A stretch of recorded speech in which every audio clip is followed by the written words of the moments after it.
All right, let's run down this list of crashes. Right now in Wilson County, you got an injury wreck. 5 vehicles involved, according to the Highway Patrol. 40 eastbound at Linwood Road. That's exit 245. Then in Hillwood, an accident blocking the right lane. 40 eastbound at Charlotte Pike. At the eastern split, right shoulder blocked, 40 eastbound. And in Berry Hill, a crash blocking 65 northbound near Armory Drive. Glencliff, police reporting a crash 40 eastbound near Spence Lane. Fairview in Williamson County, an accident blocking the left lane, 40 eastbound near exit 182. And back here in West Nashville, a crash 40 eastbound near I-440. In Laverne, an injury crash 24 eastbound at Old Hickory Boulevard. And in Murfreesboro, a crash 24 westbound near I-840. I'm Ken Weaver.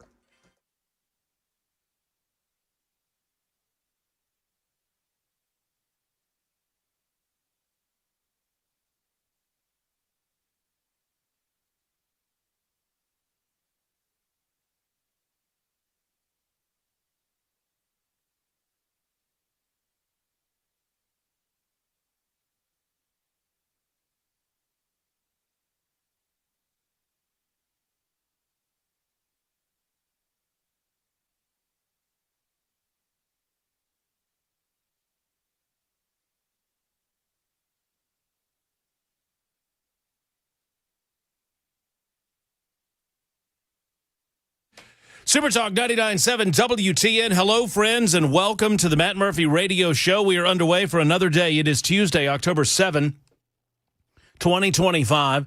It is our episode 897 of these visits together, and I appreciate every single one of them. Thank you for being a part of them. You can find us on a variety of platforms. We like to inundate you with that.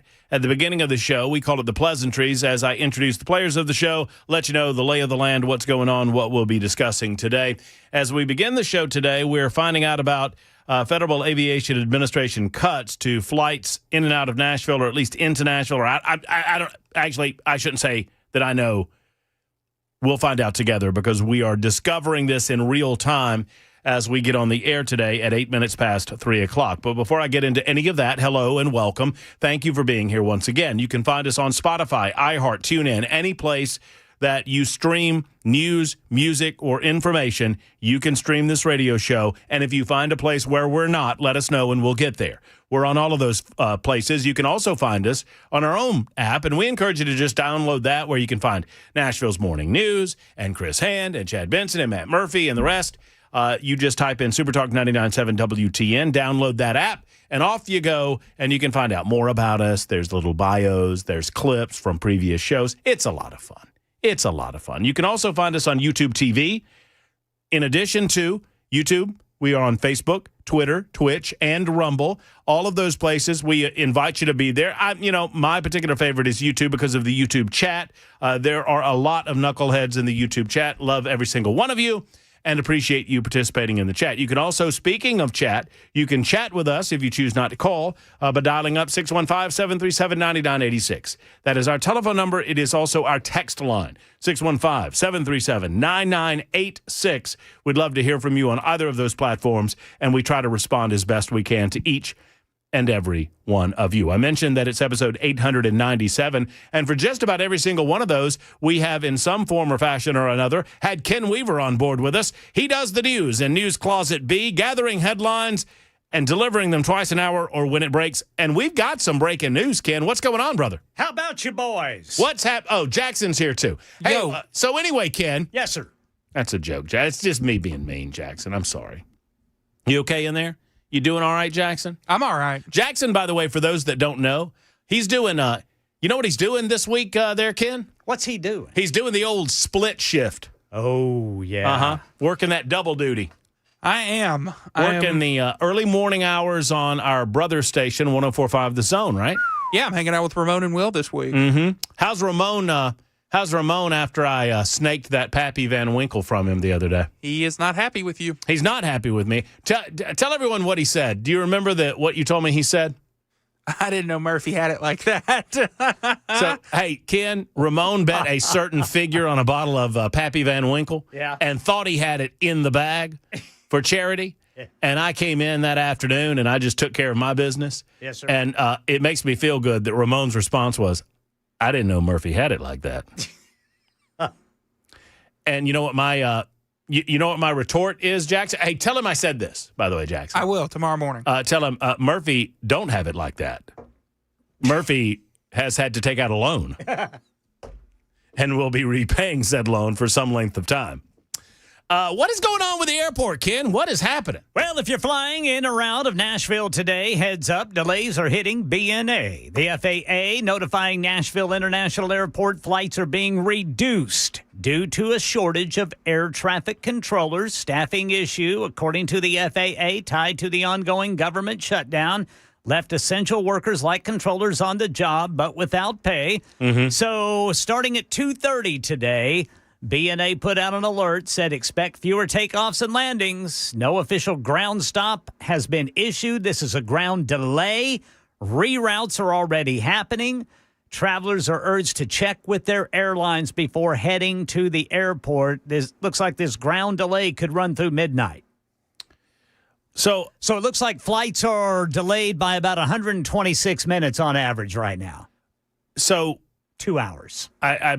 So flights are still leaving and coming in. Yes. But they are delayed. Just not as many, and they're delayed. So I guess I'm curious. So certain flights are being rerouted, I guess, then? They're working on that.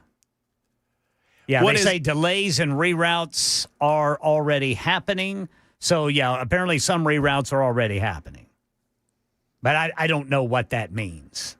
I'm going to say something. Before I do, I'm going to say I don't know what I'm talking about. I'm only running off my intuition and the wisdom that I have with 25 years experience doing this job. There's something weird going on. This is weird. And the reason that I say that, you're telling me that who made this decision? FAA. And they gave Nashville an hour's notice? I don't know how long the notice was. That's what I saw. But at 2:30 is apparently, when the notice was given. This is odd. So what so we just have there's a lot of questions here, man. Oh, yeah. A lot of questions. Flights in and out of an airport were reduced to 2:30.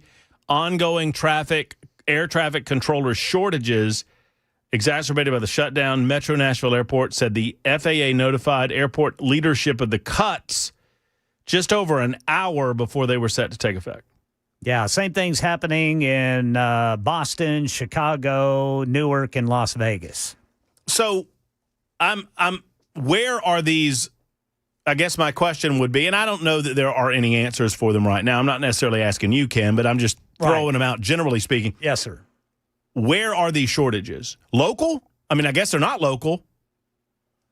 I'm just trying to figure out, where are the shortages at BNA, or are the shortages somewhere else? I'm just confused. Yeah, I don't know if there are shortages at BNA, but shortages are impacting BNA according to the FAA.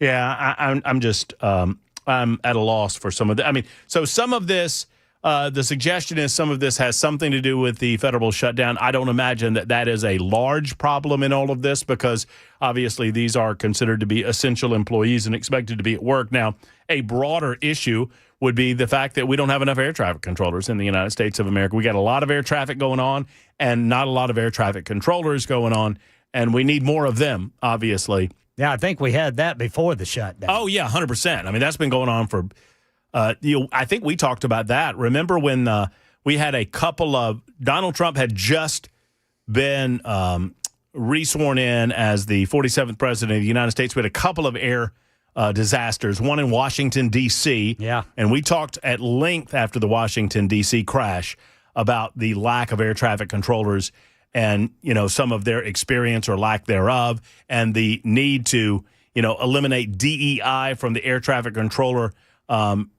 application process and hiring process, instead of trying to get people of diversity, of color, of a gender minority. We needed to potentially get the best and the brightest back into the programs. The suggestion was during the Biden years that they'd been cycling out a lot of applicants who were white and male because they wanted to diversify the program. I don't know how much that has anything to do with what's going on right now. But we'll try to find that out for you and get to the bottom of it as best we can. In the meantime, it's election day for District Number 7. A lot of folks going to the polls today. Hopefully, a robust number of you in District Number 7 have decided to get in your automobiles or your carriages or whatnot and head on out to the polls and vote for your candidate of your choosing. We will continue to discuss that throughout the course of the afternoon. I think maybe we'll have Jody Barrett on a little bit later. We had a number of candidates on yesterday. Stuart Park, Gino Bolso was on yesterday. Matt Van Epps making a final pitch as well. Of course, Van Epps had this teleconference with President Donald Trump last night, where the president of the United States, I don't think that Donald Trump knows Matt Van Epps. I think he said as much in the teleconference last night. I think that he was introduced. He was introduced at this teleconference event, a tele-rally it was called, by Dave McIntosh, who is the president of Club for Growth. Obviously, that organization recently endorsed Matt Van Epps. And I don't know if they introduced Van Epps to Trump, but as Matt told us yesterday, he had a telephone conversation with Donald Trump and did not know him previous to that telephone conversation. At the same time, the president decided to endorse. For those undecided, maybe this tilts you one way or the other. As I said late in the show yesterday, I feel like it has more impact if this endorsement comes with a month to go, not a day to go, or 2 days to go, or 3 days to go. I think the impact might be, there may be an impact, and it might just be negligible. If there's any impact, I suppose it's in the fact that Lee Reeves and Stuart Cooper, two candidates who are going to get their own share of votes, probably Reeves more than Cooper, they both withdrew their names from the race and immediately endorsed Matt Van Epps. With that in mind, maybe there are some voters that were planning to vote for Cooper. Maybe there were some voters planning to vote for Lee Reeves that have decided to vote for Matt Van Epps based on those endorsements and based on the, kind of the waterfall that has happened in the aftermath of Donald Trump endorsing Van Epps. I don't know how many people that will be. I believe that the cake was already in the oven with regard to who's going to win this election. Could be proven wrong. I don't know. I've been real honest with you on this. I cannot tell you with any degree of certainty who's going to win this race. I will tell you who I think the two front runners are, and those two are pretty obvious, and that's Jody Barrett and Matt Van Epps, with Gino Bolso coming in perhaps a slightly distant third, and then the rest of them. And that's no disrespect to the rest of them. I like Stuart Park. I like that young Mason Foley fella. He got a lot of attention in the aftermath of our interview, a lot of attraction on that interview. And he won over a lot of fans for that interview.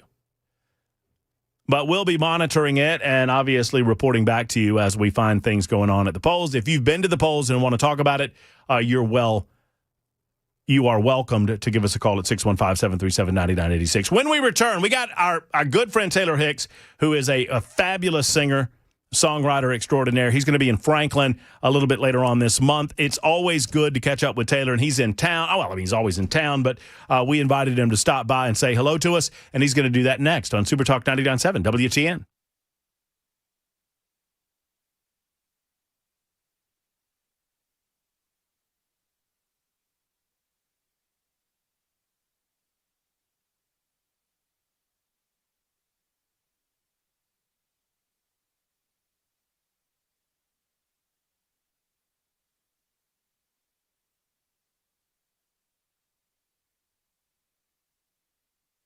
Hello, friends. It's Matt Murphy for Defend Systems. Brink Fiddler is the owner of Defend Systems, and he has collected a group of experts in their field to help you and your business better prepare for the dangerous world that we live in. It is a dangerous world, and we don't want to scare you. We don't want to suggest to you in your place of business, in your school, in your church, or any place else that people gather that you're in danger on a moment-by-moment basis. But the fact of the matter is we see these incidents happening all over the country, and every single time that they happen, when there's a workplace violence incident or a workplace shooting or some sort of other emergency or intruder situation, people say the same thing all the time.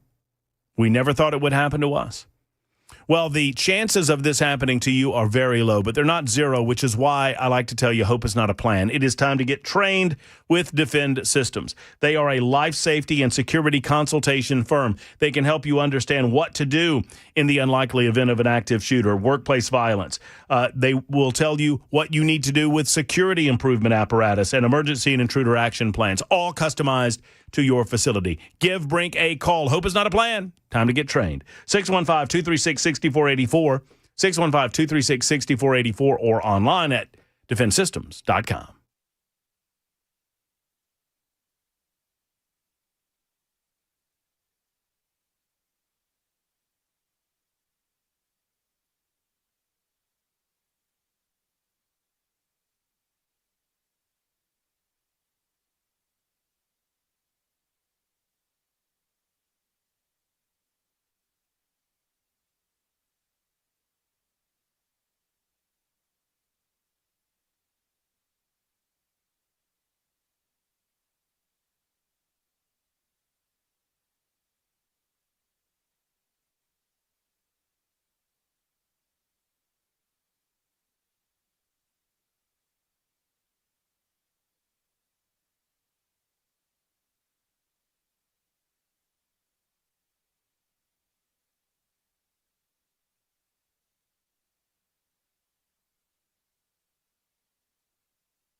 Check your flight status before going to the airport. The federal government shutdown has led to the FAA making some moves, delaying flights in and out of Nashville. We'll tell you about it at 3:30 on Super Talk 99.7 WTN. Super Talk 99.7 WT, and I value these moments that we're about to have on the radio show. Sometime they're in the 6 o'clock hour, sometime they're all over. But I tell you, wait, hold on a second. I don't want to get in his way. Hold on, I want to get in this guy's way. Turn that up, Jackson. That guy got some pipes on him.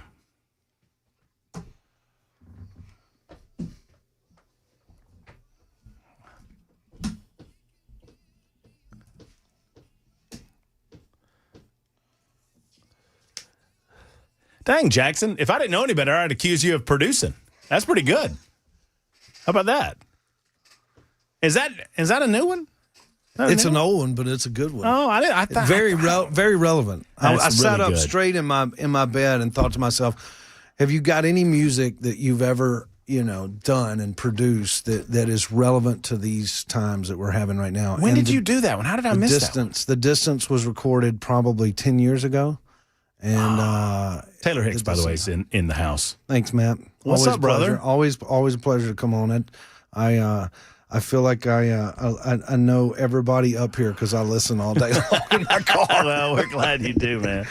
We're glad you do. I'm listening to music. I'm on the home team, brother. If you hadn't figured that out yet. I mean, we got a lot of people that tell us that it used to be a little bit quieter, but I think that people have come to realize that there's nothing wrong with just being who you are and enjoying who you are. And if people are going to freak out about it, that's on them. Would you? I completely agree. I am, I am who I am, always have been. If it's not broke, don't fix it. And it's broke down a few times, and I've had to fix it. But if it's not broke at the time, then don't fix it. Man, I don't know. I've never seen you broke, brother. I've seen you chugging right along and just making it happen. And for those that don't know, Taylor, I came to know you through Idol, obviously, but you were a hometown guy, and so many people that I knew you and had seen you in those local clubs, in those local joints, and you were just going all over the Southeast making it happen when Idol just shot you into the stratosphere. And since then, you've been blowing and going. Well, I've been 20 years in show business, but a lot of it is when you're asked if you can do something, and I can say that this is probably a common thread with any job or job security for that matter, is that when they ask you if you can do it, you just say yes, whether you know how to do it or not. I.e. Broadway, for me. I thought you were going to go State Plate. I thought you were going to go. I think it was more theater for me actually than anything else. When I had to say, yeah, I can do that. So I kind of grin and bear it, and get through it. So yes, 20 years in show business. What's the name of it? Teen Angel? What is? Beauty School Dropout. Yeah. That was my song. I told Frenchie to go back to high school. 576 shows I did. Are you kidding me? The 18 months, 4 months in New York City, and then 18 months on the road. We took it out on the road, and I jumped out of a 40-foot ice cream cone every night. Fun stuff, man. Show business. You got to love it. How was the costume after 587 shows? They cleaned it, but they might have they needed to clean it a few more times other than that. But it was a great gig. For sure. Did you? Was it a good experience? Absolutely. Yeah, I'd never done theater before. I was always in roadhouses, and I was always playing the Floribama, and always growing up in the South playing all the the honky tonks, and but then the Broadway called and offered me 4 or 5 roles, and they asked me if I could sing and act, and I said, yeah, of course, and never did a lick of theater in my whole life. So who are you talking to? Yeah, but the role was good. I mean, what you have to do when you get on a show like American Idol, and you got to think about after American Idol happens, you have to bring American Idol fans along with you on your journey, right? So you got to do things, and you have to take things, and you have to make sure that those Idol fans are satisfied. And Grease was a really good vehicle for all the Idol fans to hop on. It's a classic. And I know you've talked about these stories a gajillion times. You and I have talked about them a gajillion times, but you bring this up. You were one of, if not the first on Idol to understand that you were performing as soon as the door opened. I mean, right? You did your performance didn't start when you got to the spot, and your performance. I mean, and I'm sure there's a lot of performing for producers before you get on camera.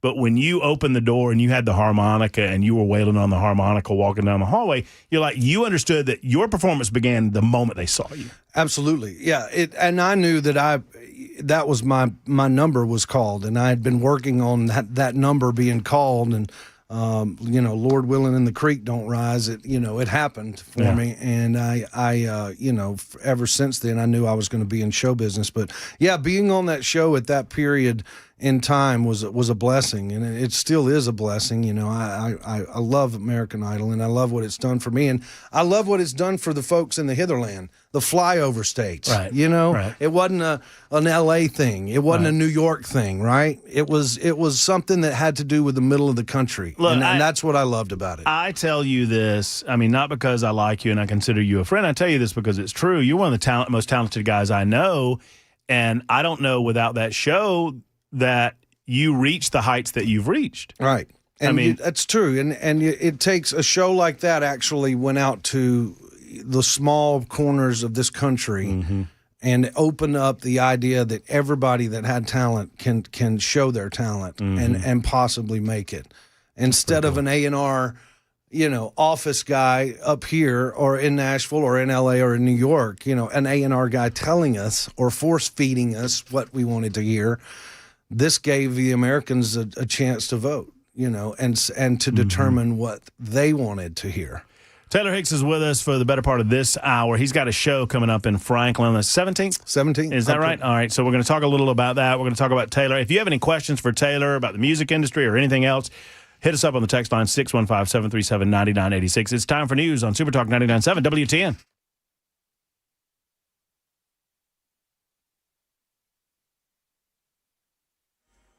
I'm Ken Weaver with your top stories. Got the full forecast and traffic coming up in 5 minutes. And if you're flying in or out of Nashville today, check with your flight before you leave because there are delays hitting BNA. The FAA notifying Nashville International Airport flights are being reduced due to a shortage of air traffic controllers.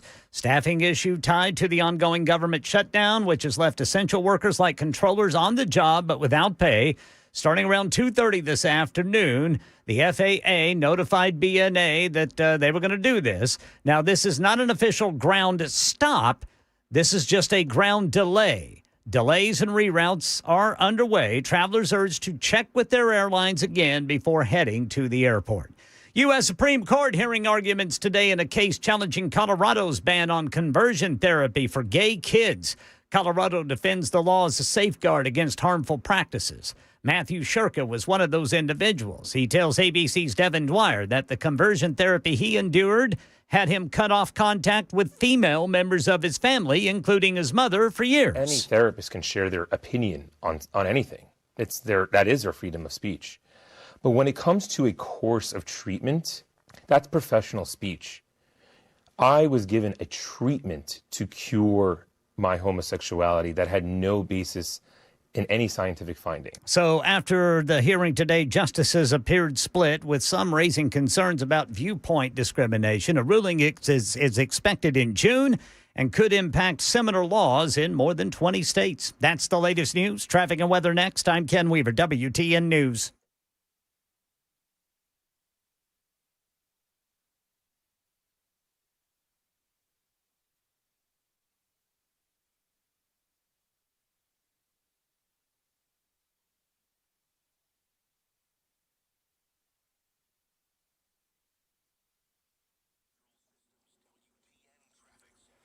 Tucker's Crossroads, Wilson County, got a crash blocking the left lane 40 eastbound there at Linwood Road, exit 245. Highway Patrol says you got 5 vehicles involved in that crash. Hillwood, an overturned vehicle, right lane block 40 eastbound at Charlotte Pike. West Meade, police reporting a crash, Charlotte Pike at River Road. Eastern Split, we've got a crash, 3 vehicles involved, right shoulder blocked, 40 eastbound there at the 2440 Eastern Split. In Laverne, an injury crash, 24 eastbound at Old Hickory Boulevard. And in Murfreesboro, a crash, 24 westbound near I-840. I'm Ken Weaver.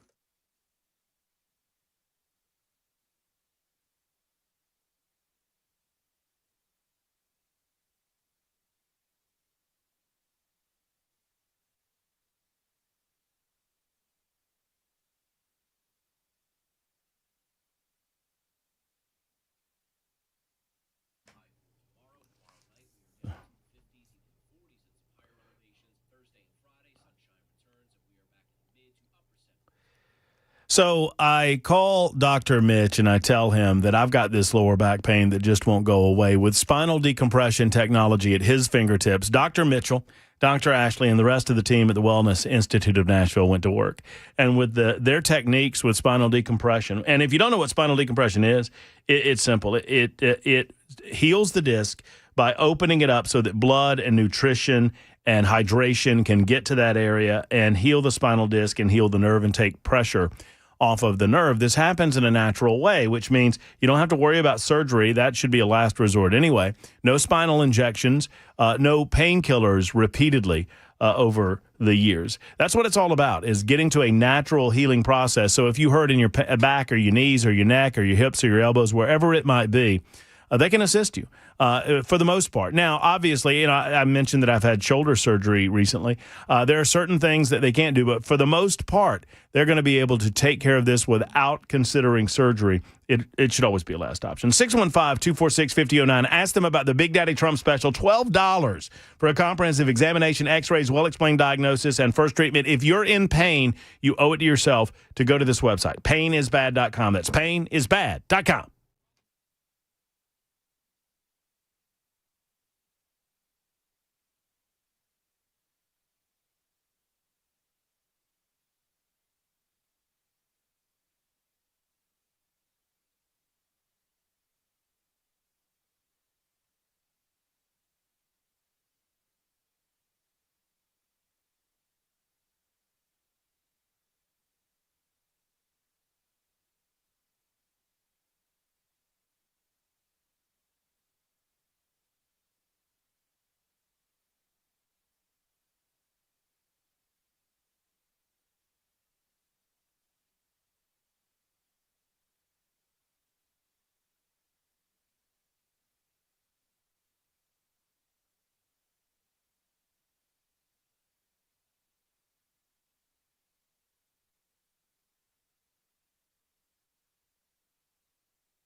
Super Talk 99.7 WTN. Matt Murphy, it is 39 after the hour. Ken Weaver's back in News Closet B. Jackson Williams controlling the experience, making sure that everything that comes out of our speakers sounds as good as humanly possible. And looky here, it is Taylor Hicks, our man, our good friend. He's in Franklin on the 17th. We're going to tell you more about that.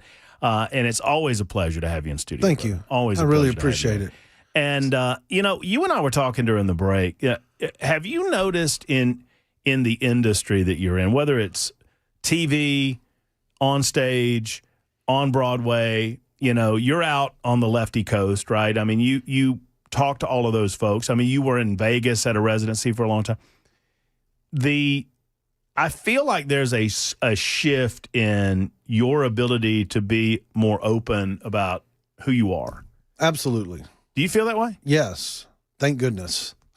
I mean, because it should be like that. I mean, and you were never afraid of it. I mean, you would come. I mean, you'd come on my show back in the day, and you want to talk politics, you want to talk about these things, and and you played at the Republican National Convention in 2012?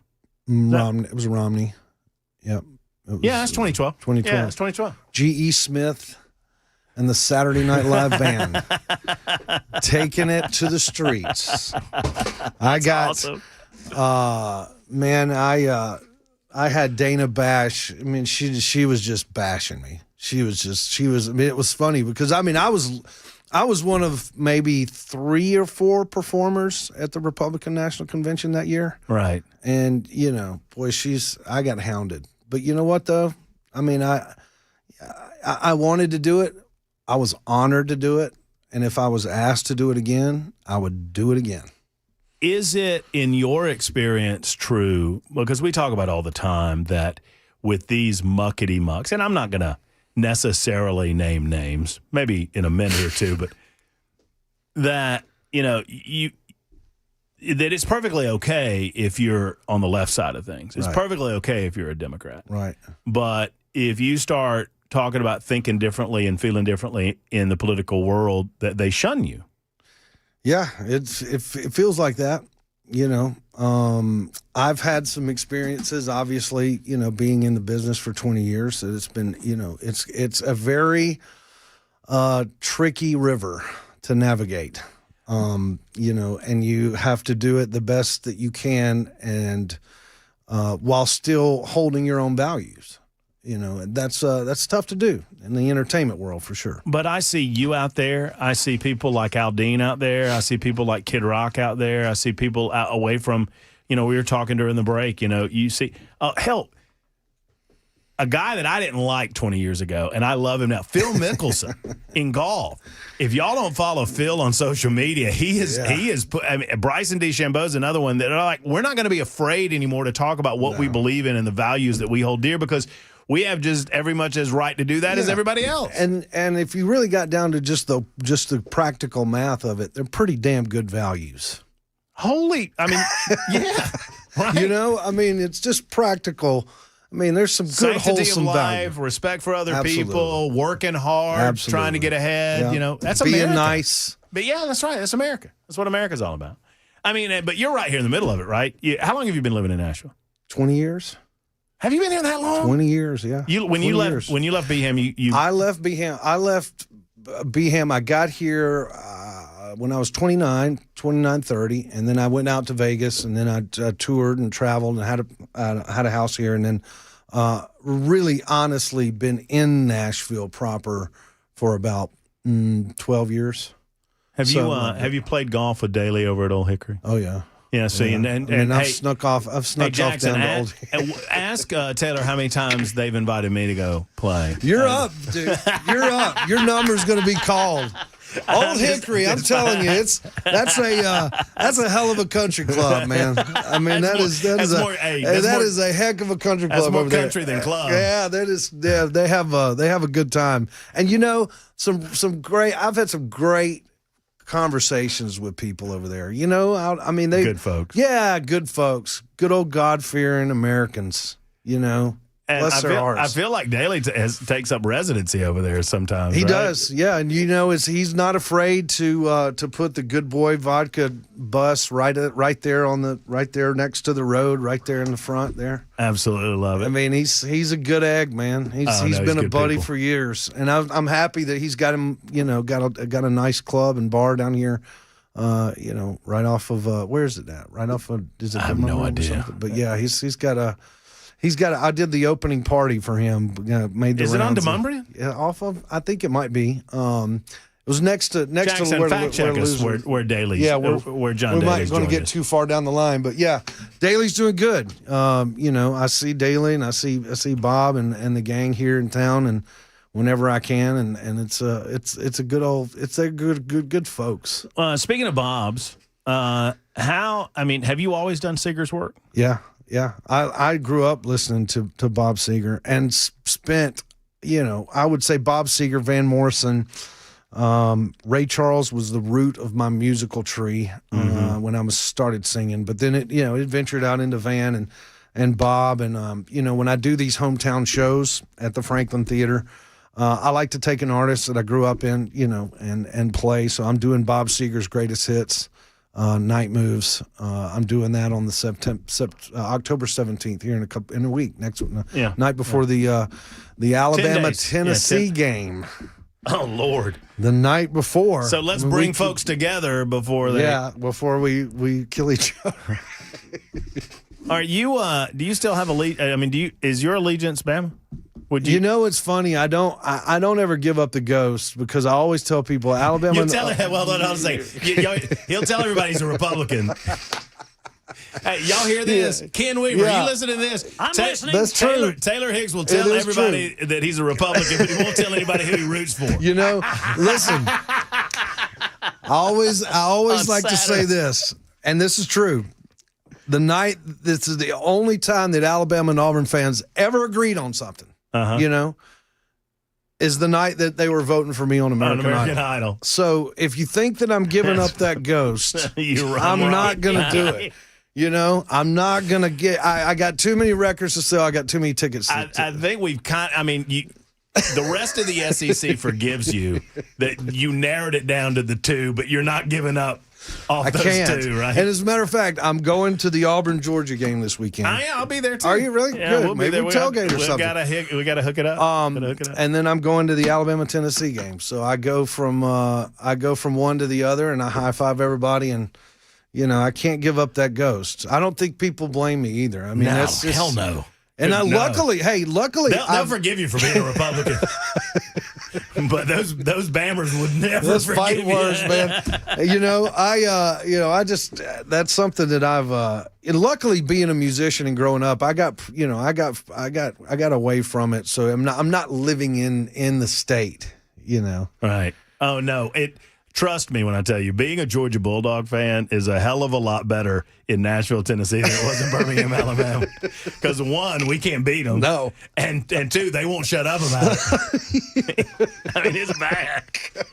And still, we can't beat them. Yeah. That Saban's gone and we can't beat them. Yeah, it's tough. Not SEC. SEC is crazy. So tell me, for those that don't know, if you ever listen to Paul Feinbaum, and Jackson, I know you know Feinbaum. Jackson comes from a sports background. Well, when you listen to Paul Feinbaum's show, you might not realize that the song that intros every single hour of his show is our man Taylor Hicks. And it had a little bit more country to it. Y'all redid it. I guess you redid it a couple years ago. I like it. I like both versions of it. But put some horns back there. Yep. I dig it. But so Paul. I do. What do you make of all, not just Feinbaum, but all of the Tuberville and now Feinbaum's tinkering with it? I heard that A.J. McCarron was thinking about getting in a political race. All these sports guys are gravitating over to the political world. What do you make of all that? Well, early polling says that I'm in the lead. Come on. Yeah. Senator Hicks. If there's ever a time, right? If there's ever an opening slot, Would you ever do it? Would you ever do it in all seriousness? I've had conversations about it over the years. I mean, one great conversation in particular with a guy named Foster Freeze. Okay. And Foster, I had a really great conversation with him before he passed. Big Republican donor. And it's been I've definitely it's definitely something that's been talked about over the years. But I'm gonna let the McCarrons and the Feinbaums and the Tubervilles have at it. So for those that don't know, and this directly relates to politics, right? So Paul Feinbaum, I mean, obviously, if you know college football, you know Feinbaum. He was being interviewed by Clay Travis, and Travis asked him about potentially getting in, and he said, yeah. He said, I've been approached, and I've thought about it, and am still thinking about it, specifically a Senate seat that is opening up when Tommy Tuberville runs for governor. And he just said he's thinking about it. He said a few other things during that interview, and there seems to be, and I'm just curious if you have any I mean, Paul. Paul knows how to talk. Paul knows how to act, and Paul can talk for himself, but there seemed to be a backlash from ESPN just based on him talking like that. Yeah, it's That's tough. That's not really fair, in my opinion. I mean, Paul's a pretty sincere guy. 100%. I mean, yes, he stirs the pot in the sports world, and but for him to step out like that and teeter on that line of the politics, and I think he's a sincere guy. I mean, he's always been really, really serious when I've been around him. And I've known him for a while when he was, in Birmingham. So, I think he means, and I knew, we worked in the same building, and I knew Paul in that building, and I would try to get him to talk about politics, and he would just, he'd kind of laugh and mess around with me. I do think the years have changed him, and I do think go ahead. He's also been really close to his callers on his shows, and those callers have come and gone, and some of them have passed away. Mm-hmm. And I've known Paul. Paul really takes that stuff hard. His callers are like his family members, Mm-hmm. and having to deal with the passing of those important to him, just like all of us, Mm-hmm. to a certain degree. But when I heard that he was moved when Charlie Kirk passed, I really believe it. And I really do feel like that there is some sincerity to this. Now, how much, I don't know. But I do feel he's a really sincere guy. And do I think that he was moved when Charlie passed? Absolutely. I do too. Yeah, I don't know. I don't know if he goes anywhere with it. I don't know if he decides to pull the trigger on it, so to speak. But I believe him when he says that he was moved to it. And look, I think what annoyed ESPN more than anything was when he was open and honest about how they reacted. I mean, I can't imagine. For those that don't know, Paul landed an interview with the President of the United States in 2019, according to him. And somebody above him put the kibosh on it. And if my parent company, if I landed, let's reverse the roles here and say that I landed an interview with Joe Biden or Kamala Harris, I would want that interview. I mean, my point is that my political leanings would not matter at that point. That's a big interview. That's the business of radio. And Paul landed the biggest of the big and got told no. And I can't believe he held on to that information for as long as he did. But he's now come out with it and said, look, I mean, and he that's just him being honest. And apparently some folks don't like it, but he's not the one that did it. They're the one that did it. Absolutely. And that's just I just find it odd the way that they've reacted. I mean, because Paul's friendly with Stephen A. too. Mm-hmm. And I just find it odd the way they've reacted to Stephen A. dabbling in politics versus the way that they're reacting to Paul dabbling in politics. And it goes right back to exactly what you were talking about as far back as 2012 when people are looking at you cockeyed because you're playing the Republican National Convention. It's just interesting. All right, let's talk about the event on the 17th. Bob Seger's. What are we getting? What are we doing? Bob Seger's greatest hits, some of my songs off of the record. I'm doing the Grand Ole Opry Halloween night, which I'm pretty stoked about. I don't know. I'm curious how I'm going to approach the Opry on Halloween night. I need suggestions. You got to do something. I mean, right? I need some suggestions on what I could do to stir my own pot, my own cauldron on Halloween night. I mean, at the Opry. Well, get them in here. Let's get some suggestions going. That's what we need, brother. All right. So, how do people get tickets to the show? I mean, are FranklinTheater.com, Okay. TaylorHicks.com, and it should be a great night of music. Look, Franklin in downtown in the fall is probably one of the prettiest cities in America, in my opinion. 100%. Talk about festive. Beautiful. Absolutely beautiful. Absolutely gorgeous. They do it right, and I'm really excited to be in town playing a couple of hometown shows. If it helps you sell the place out, I will tell everyone that I'm going to be there. Well, let's do that then. If it hurts, then I'll stay away. I mean, so whichever way you can sell more tickets, I'll do whatever you need to do. Of course we'll be there. We can't. Oh, well, we can't you and miss Erica, this, man. you are always open invitation, and thanks for letting me come on. Love the station, and I'm a good human and good American. Damn right. Will you come back before the Halloween show? Absolutely. I need suggestions. We need to dedicate about 30 minutes to figuring out what we need to do for Yeah, Halloween. I mean, there's some good makeup artists in town too. I mean, I'm already getting dye your hair purple. No, look, dye your hair purple. A version of Werewolves of London. That's not bad. No, Jim Stafford, Spiders and Snakes. That's not bad. Okay. Somebody said dress up as Elvis. That's a little too obvious. Yeah. There's a little that's too obvious. That's too obvious. So yeah, we'll get some suggestions here next time you're on, brother. Love Taylor, you guys. thank you. Appreciate you. There's God Taylor bless. Hicks. Go to Franklin Theater or Taylor Hicks online. Give us some. God bless everybody. Thanks for having me on, Matt.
So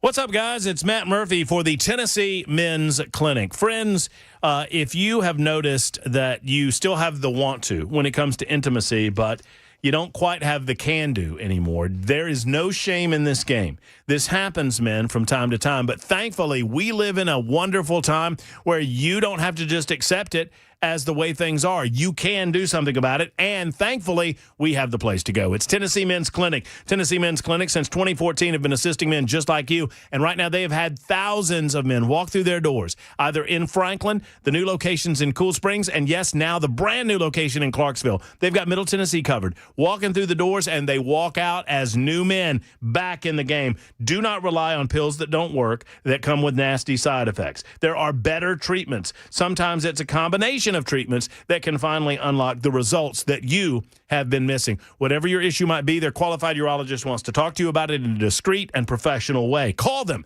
at 615-208-9090. That's 208-9090, or go online at TennesseeMen'sClinic.com.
4 o'clock on the dot. I'm Ken Weaver with your top stories. Got the full forecast and another traffic update in 5 minutes. And right now in Nashville, the air traffic control tower at BNA is going dark tonight. The Federal Aviation Administration says staffing shortages tied to the government shutdown will leave Nashville's approach control tower unmanned starting at 7 o'clock tonight. Pilots wanting to fly into the airport must contact the Regional Air Traffic Control Center in Memphis to get clearance before entering the Nashville airspace. That means no one in Nashville will be directing planes in or out of the airport until after midnight. Flights are already being delayed and more disruptions are expected. Travelers, you are told to check with your airline before heading to the airport. Meanwhile, ABC's Karen Travers says President Trump discussed the government shutdown during an Oval Office meeting today with the Canadian Prime Minister. And Trump said workers who are furloughed during this period may not get back pay. There was legislation signed in 2019 when President Trump was president. He signed that legislation after that very long shutdown, 35 days, 2018 into 2019. It's the Government Employee Fair Treatment Act. And this says in there that every furloughed worker would get back pay once the shutdown ends and they go back to work. He signed that. And now the administration, though, is looking at that law and interpreting it and trying to look to see if there's a way to not give back pay. National Guard troops from Texas now stationed at a military training center in Elwood, about 50 miles south of Chicago. The deployment comes after President Trump vowed to protect federal immigration agents and facilities despite objections from Governor J.B. Pritzker and other Democratic officials in Illinois who call the move an invasion.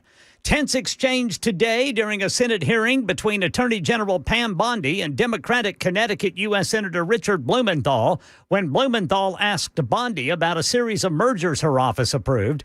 She did not answer when she had spoken with a former, or rather whether she had spoken with a former partner before one of those deals went through, prompting this response. Senator Blumenthal, I cannot believe that you would accuse me of impropriety when you lied about your military service. I am you not lied. asking You admitted you I am lied not to be accusing elected you a of U.S. senator. impropriety. You I'm asking lied. you How about dare you? I'm a career prosecutor. with Mr. Don't you Ballard, ever challenge my integrity. had I have apparently- abided by every ethics standard. So during his 2010 U.S. Senate campaign, Richard Blumenthal admitted that he had, quote, misspoken on several occasions about serving in Vietnam when, in fact, he served stateside in the Marine Corps Reserve. An investigation by the New York Times revealed that Blumenthal's misleading statements had been occurring for years. That's the latest news. Traffic and weather next. I'm Ken Weaver, WTN News.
All right, we got an overturned vehicle that is blocking 40 eastbound at Charlotte Pike, reported by TDOT there. Then at the eastern split, police reporting 3 vehicles piled up, 40 eastbound there at the 2440 split, exit 213. That's going eastbound. And in Brentwood now, we got a vehicle fire. It's blocking the right lane, 65 northbound near Old Hickory Boulevard.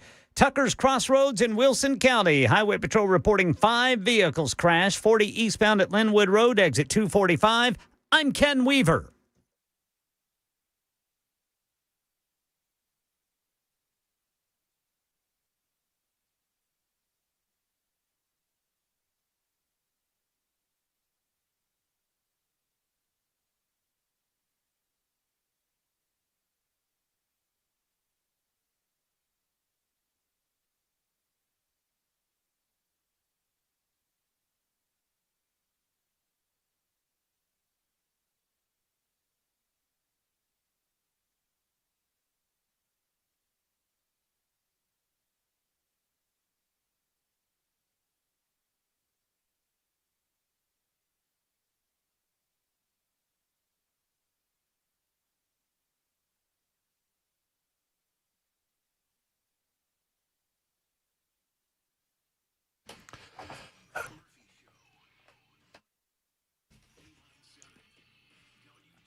All right, BNA Airport is apparently a quag. We'll continue discussing that throughout the course of the afternoon. We've got Jody Barrett, who is one of the candidates for the 7th Congressional District, stopping by via phone at 4:35 this afternoon. Looking forward to that. Steve Abramowitz, our good friend from the Heartland Journal, will stop by via Zoom at 6:05 tonight. He'll give us his analysis on the 7th Congressional District. You on the phones all day long, 615-737-9986, about any subject of your choosing. We've got to talk about the Portland police. They apparently are siding with Antifa instead of siding with law and order.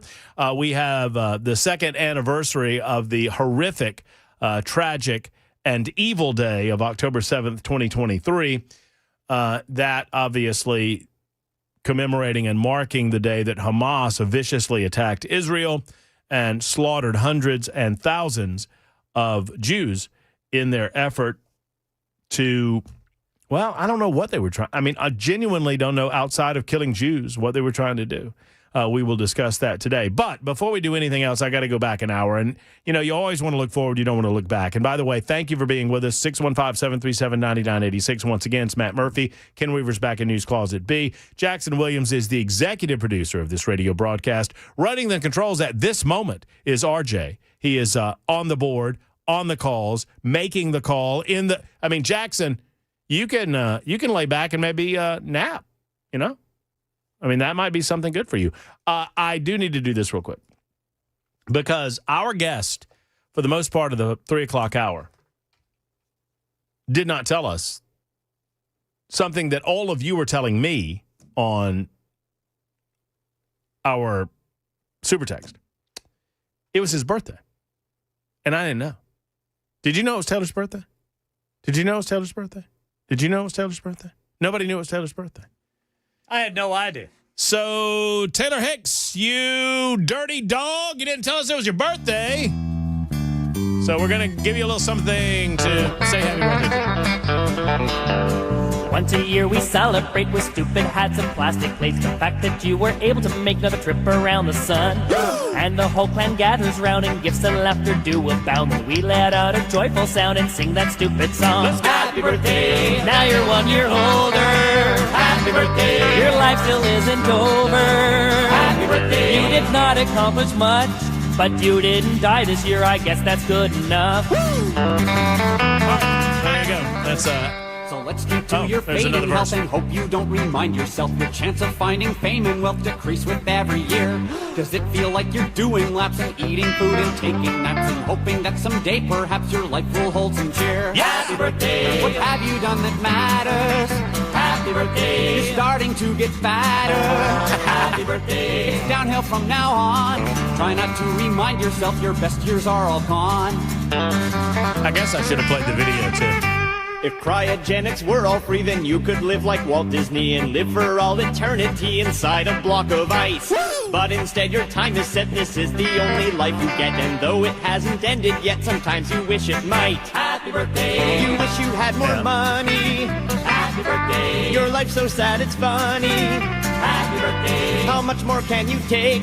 But your friends are hungry, so just cut the stupid cake. Happy birthday! Happy birthday! All right, that's the official birthday song of the Matt Murphy radio show, Super Talk 99.7 WTN. So happy birthday to Taylor Hicks, who was a dirty dog and did not tell us it was his birthday while he was in studio with us last hour. Jackson, you looked very pleased by that song. You look, have you noticed how downtrodden and forlorn, am I saying that right? Forlorn? Yeah, maybe, but forlorn. You don't look good. You don't look good when you're not in the saddle. I'm worried about you, buddy. Maybe it's just because you're sleepy. Yeah. He's just nervous because he thinks I'm going to screw up. Well, maybe, but it'll be all right. I mean, thank goodness you're not in the midst of brain surgery. It'll be okay. So Larry's been holding on, wants to talk about the 7th Congressional District race. Hello, Larry. How are you? Hey, Matt. Thanks for taking my call. Of course, Larry. After we spoke yesterday, and I said I was upset with the ads that Matt Van Elk started running. Mm-hmm. Within 5 minutes of us ending our conversation, my phone started blowing up from Matt Van Elk's campaign, sending me all this crazy crap, which just ticked me off even more. So I voted today, and I voted for Jody Barrett. I voted with my heart and my gut. And while I was at the polling station, there was only one person in front of me. Yeah, I'm hearing some horror stories. I've got a lot of sleuths out there that are sending me information. I'm hearing horror stories about the polls. Well, yeah, and as the guy's walking me over to the little machine, I just asked him, because I ask him every election, regardless whether it's midterms or whatever. How big has the crowd been today? He goes, there hasn't been a crowd, Mr. Hunter. We may, and this was at 1:30. He says we may have had 100 people, if that. And so that means, just like you have said many times, this particular election is not going to be decided by thousands of votes. It will probably be decided by hundreds of votes. And it's just sad that people do not pay attention and people do not get out and exercise their right to vote. And go Vols. I like that last part, Larry. Yeah, I mean, look, we can't. Alexandra Teitler talked about the cycle of democracy. And, we've discussed it over the years. Let me pull this up because I want to, I don't want to screw it up. I've related this over the years to you. It is attributed to Alexander Teitler, who suggested that a democracy only tends to last roughly 200 years. And the Teitler cycle goes from, you start with bondage, right? So you find yourself, a society finds itself in bondage, and they have an oppressor that's keeping them in bondage. And from bondage comes resolute spiritual faith. And out of spiritual faith rises courage with that spiritual faith to accomplish the next phase, liberty. From liberty comes abundance. And out of abundance, we become selfish. From selfishness, that leads us to complacency. From complacency, we become apathetic to the process. Apathy leads to a natural dependence on the state. And from dependence, you find yourself back into bondage. This is the cycle of democracy as originally presented by Alexander Teitler, who was around in the early 1800s. He was born in the mid-1700s, and eventually died in 1813 in Scotland. But he is known for his quotations on democracy and his discussions about how democracy and republics specifically, democracy is a broad term. I've had this discussion many times on the air that a lot of people get mad when you use the term democracy in reference to the United States of America. You should not. America is a democracy, but more specifically, we're a representative republic, which is a form of democracy. Democracy comes in two broad forms: direct and indirect. Indirect democracies are what you find in the United States of America. Indirect democracies are what you find around the globe. You do not find, I really couldn't name you a direct democracy that is in existence right now. Direct democracy means that every person involved in the process votes on everything involved in the process. And you don't find those very often. Indirect democracies are constitutional republics, or also known as representative republics. You could also consider a constitutional monarchy as a form of democracy or indirect democracy. For example, the UK with Parliament and the Prime Minister, but they ultimately have a king, which is now just a figurehead. But these are indirect forms of democracy. But the nature of a democratic cycle is that when individuals become affluent and they find enough time to focus on material things, then that leads them down a road of selfishness. And when selfishness becomes self-absorption, then that goes from complacency to ultimately apathy. When you lose personal responsibility and you begin telling people that your condition is not, the nature of your condition is not due to you. In other words, you are not responsible for where you are in your life, then that leads to not just complacency and apathy, but that leads to dependence. And when we see over 50% of a population dependent on the quote-unquote government, that is when you reach the point of no return. And government achieves complete control over the populace. This is a very philosophical way of telling you that we are somewhere around apathy right now, complacency to apathy.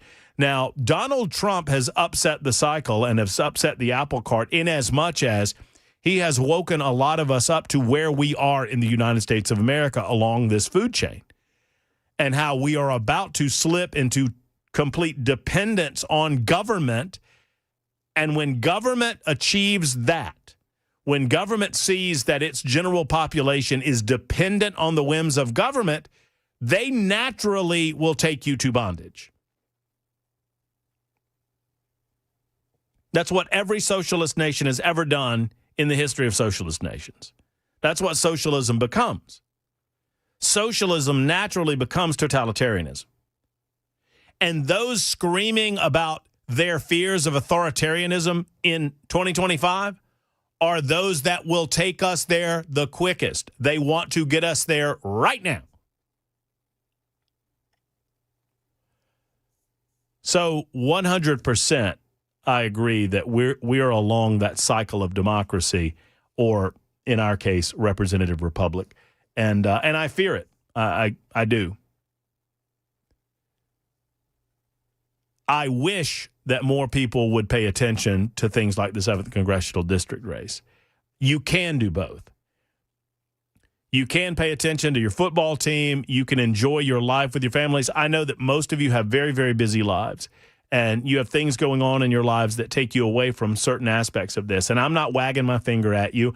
I'm not preaching to the choir here. Maybe I'm preaching to the choir a little bit, but I'm not condemning the choir to hell because you come back next Sunday, you don't have a choir. That's what my grandpa always told me.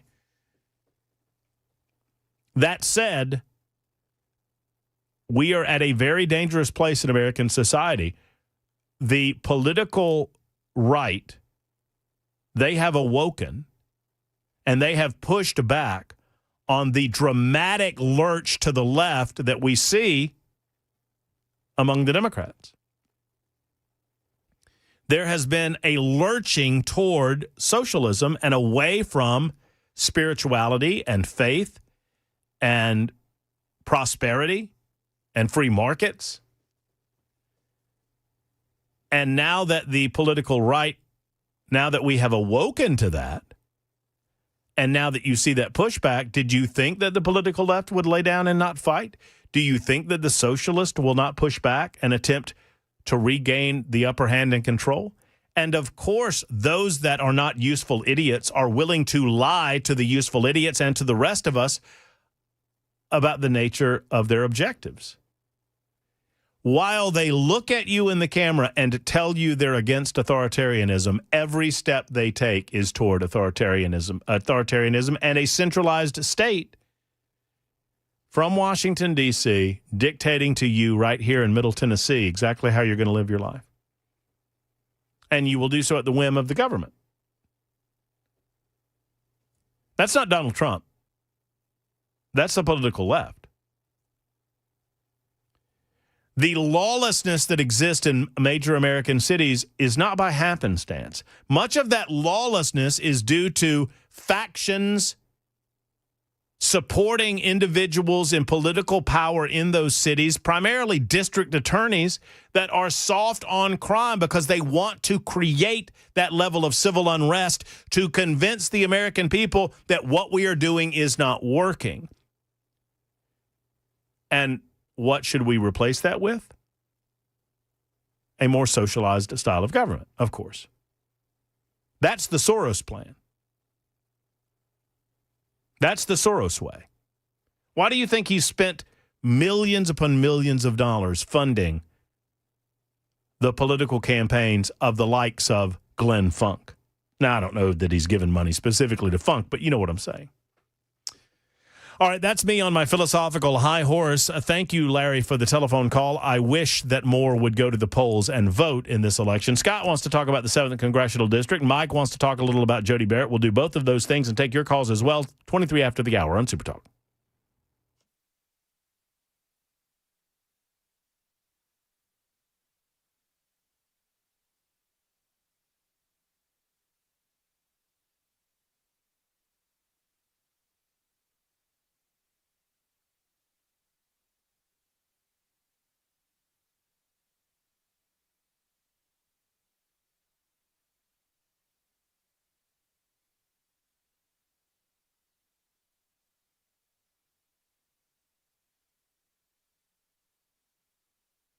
Hello, friends. It's Matt Murphy for Eurofix. There are a lot of things that Americans are split on: politics, working from home or the office, coffee or tea or soda.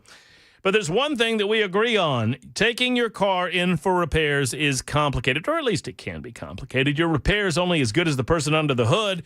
Most of the problems in fixing your vehicle is a knowledge issue. It's not somebody deliberately trying to rip you off. A lot of techs are not properly trained, so they end up guessing what to do, and that causes delays in getting your vehicle back and repeat visits for the same issue.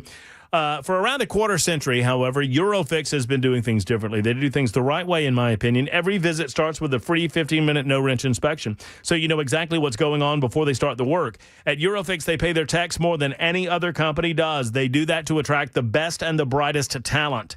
Eurofix still fixes European vehicles below dealer pricing with a 3-year, 36,000-mile nationwide warranty on all the repairs that they do. Plus, rental cars are available, locally owned, family run, 5 separate locations. Book online at myeurofix.com. That's myeurofix.com or 844-EUROFIX.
Government shutdown related delays are hitting Nashville International Airport. We got the latest at 4:30 on Super Talk 99.7 WTN. I also have the latest in addition to that news report from J.B. Pritzker. J.B. Pritzker sounds like an absolute, he sounds like a lunatic.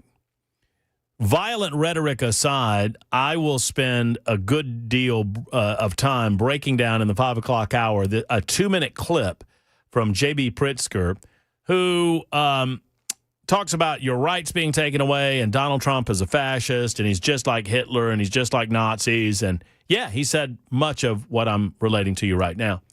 We will break that down in the 5 o'clock hour on Super Talk 99.7 WTN. We'll continue to update you on what's going on in BNA Airport. We are among a number of airports around the United States of America that braces for flight disruptions. Air traffic controller shortages have hit major airports. Nashville International Airport is under a 2-hour ground delay, I guess until 1 a.m., this report says. Ken's got the best information on that, and I'm sure he'll deliver it for you here in just a moment. Before we go to the news, real quick, because several of you have asked, here's the actual quote. I did not give the actual quote from Alexander Tytler, but this is what you need to know. A democracy, and in our case, we are a democracy, representative republic.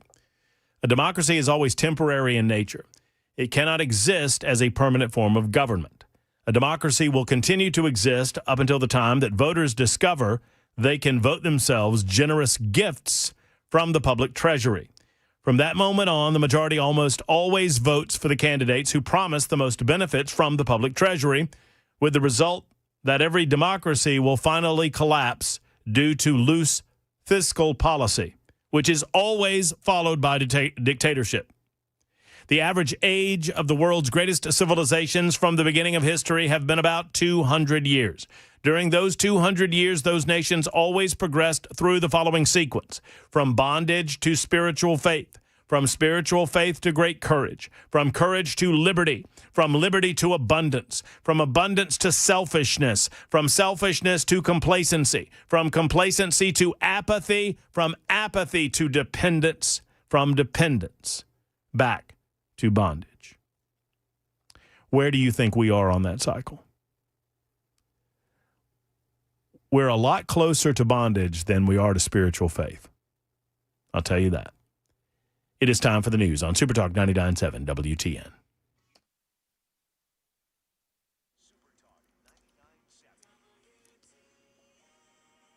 I'm Ken Weaver with your top stories. Got the full forecast and traffic in 5 minutes. And if you're flying in or out of Nashville today, heads up. Government shutdown-related delays hitting BNA.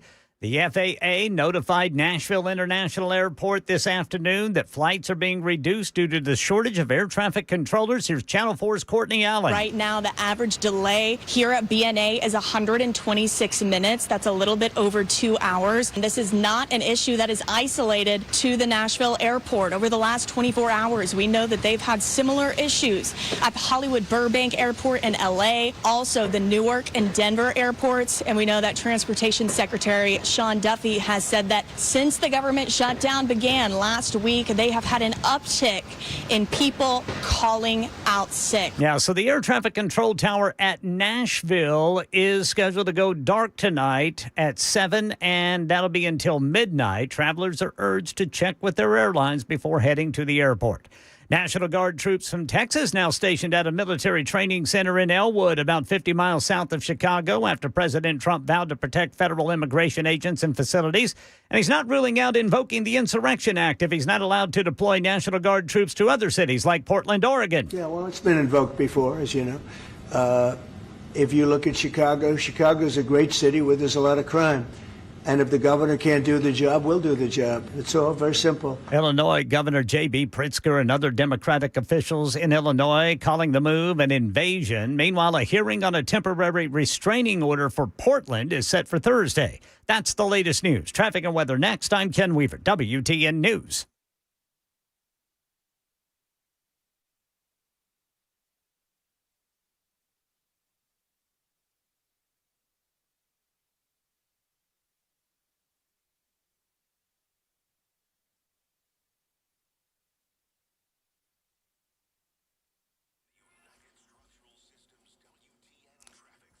Woodbine, TDOT reporting a disabled vehicle blocking the right lane 440 eastbound near Nolensville Pike. In Hillwood, an overturned vehicle. That is 40 eastbound at Charlotte Pike. And in Brentwood, we got a vehicle fire blocking the two right lanes of 65 northbound near Old Hickory Boulevard. In West Nashville, police activity blocking the right lane 40 west near 46th Avenue and 51st Avenue, exit 205. In Antioch, police reporting a crash 24 eastbound after Harding Place. I'm Ken Weaver.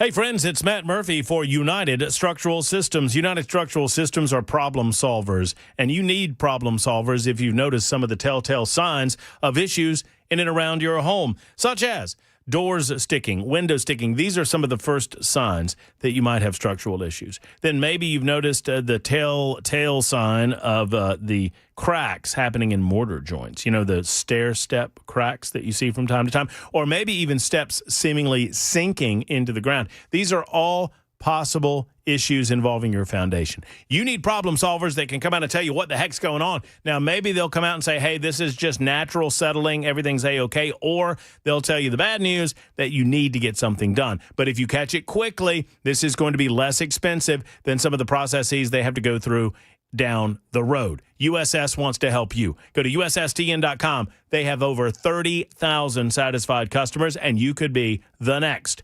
USSTN.com, or give them a call at 615-488-7855, 488-7855.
Super Talk 99.7 WTN.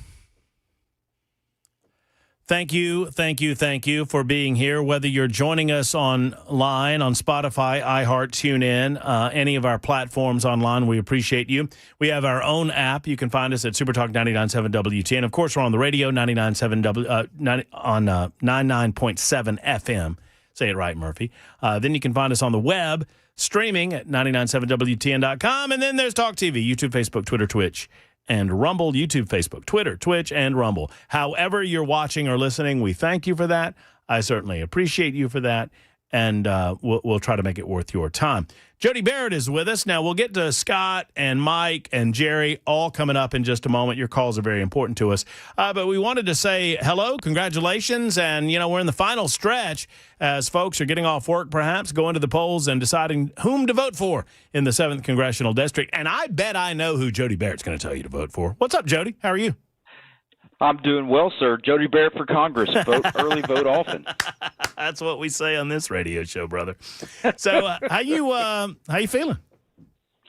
Feeling pretty good, man. We can see the finish line in sight, and still just plugging away here with a couple of hours left to go. So we're still working up the phones and sending out texts, trying to get everybody and their brother to show up, and begging, offering rides, whatever we got to do to get them to come out and vote. I mean, I feel like, obviously this is a special election, and I'm not here to, wag my fingers at the listeners in the 7th Congressional District, because I know they're very busy. They got busy lives, and this is off schedule. That's been your challenge, right, is to make sure that the people in the 7th know who you are, what you're about, and know that there's an election right now happening in the state of Tennessee. We knew that was the biggest challenge whenever we first got into this. And as soon as the schedule got announced by the governor, just some random Tuesday in October was going to be a hard sell. And, we even here in the district, we had a couple of cities and municipalities that had local elections that people were confused about. Like, wait, I just voted already for the mayor or for the city alderman. You're telling me I have to go back to vote for this other thing? Or they called in because they were complaining, going, well, you weren't on the ballot. You said I was supposed to be there. Well, that was your city election. You have to come back next Tuesday. So we've been doing our best just to try to educate everybody and contact and communicate as many as we could to let them know exactly what's going on.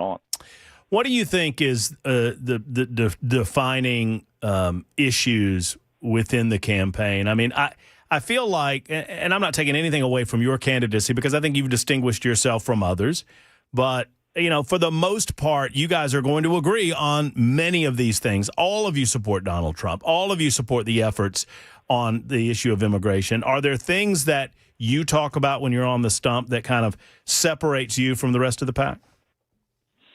Well, I think, a lot of the noise that most of the voters have heard, I don't necessarily get into too much of my stump speech whenever I'm meeting with folks, because they've heard so many attack ads or seen so much stuff, either whether it's on radio or TV or through their digital, that it's usually, I introduce myself and tell them who I am. And it's either, hey, are you that guy that said this, or are you that guy that I've seen on this ad? And that usually leads from one thing to the other. And so it's actually been a really good conversation starter. And most of the time, it allows us to kind of sit down and have a really candid conversation about, what we stand for and what we're trying to accomplish. And so that part's been pretty good. The name ID and face recognition, I was just getting a cup of coffee before church yesterday, and some guy walks over and goes, hey, are you Jody Barrett?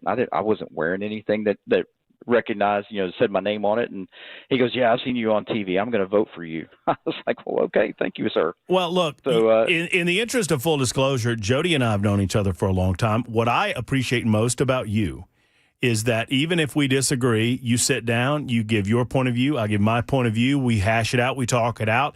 That's the American way of life, brother. I mean, that's we've been doing that since the beginning, and I respect that you're willing to, even when you know that we're going to disagree on an issue, you come on, you give your point of view, you let the listeners decide for themselves, the people of the state of Tennessee decide for themselves where they fall on these things.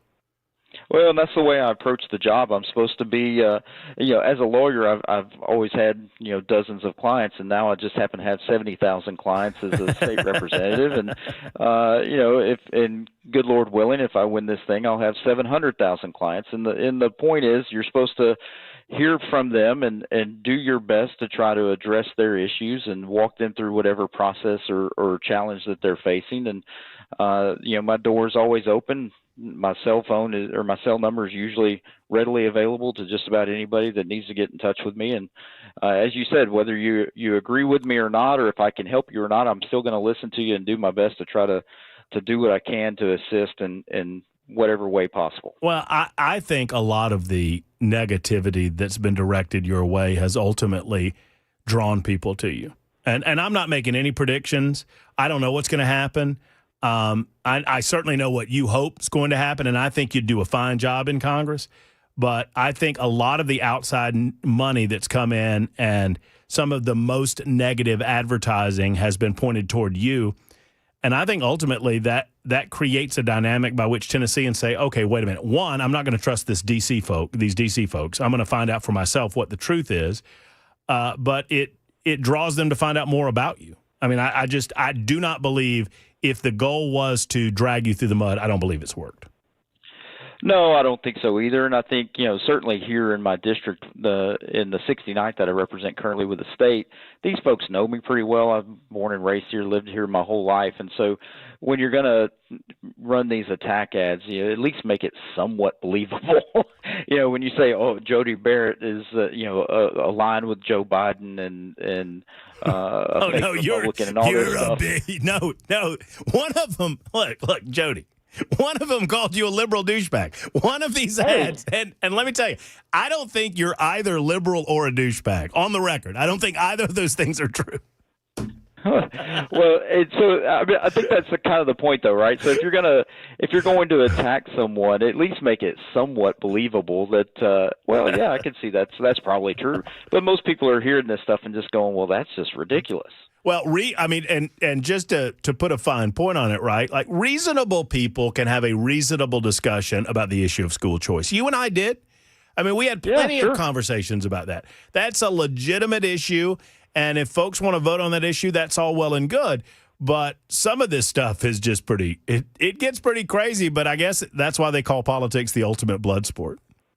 Oh, yeah. It's people have gotten made a lot of money in the last 3 months running some really crazy commercials. So hopefully we've fed the local economy pretty well. Well, I mean, certainly. I get it. So where are you, spending the final hours? What's the final message to the people? Maybe we have some folks in the audience, 2 hours and change to go before the polls close. Maybe some folks haven't made up their mind. What's the final push, Jody? Well, the final push is, hey, first of all, get out and vote, regardless of who you're voting for. You and I talked about this before. You got good options anywhere on the Republican ticket, but obviously I think I'm the best choice for this position. I'm born and raised here and got a pretty good finger on the pulse of Middle Tennessee and West Tennessee, and I think it's this area, as long as I can remember, has been longing for a really solid Christian conservative that's going to go up to D.C. and represent us well and fight hard for our values. And so I'm the guy that's ready, willing, and able to do that. Well, are you watching any place special? You going home? You going to spend some time at the? What are you doing tonight as the returns start coming in? Well, as any good old country boy from Dixon would do, we are going to have a good old-fashioned barn party this afternoon. Nice. Or this evening in Burns, Tennessee. So we've got a watch party set up. We're going to be in a barn off of East Side Road in Burns, Tennessee with a good friend of mine that actually went to first grade with his daughter. So, that's how we do it out here in the country. We know everybody and who they're married to, folks we've known our whole lives. And so he offered to host for us, and that's where we're going to be. Well, Jody, thank you for making time for us. Thank you for your representation for your district in the General Assembly. Best of luck today and tonight, and we'll be talking to you soon, brother. All right. Good to see you, buddy. All right, man. Take care. There's Jody Barrett. He is one of the many candidates. Once again, I like Jody Barrett. I like Van Epps. I like Gino Bolso. I like Stuart Parks. I like Mason Foley.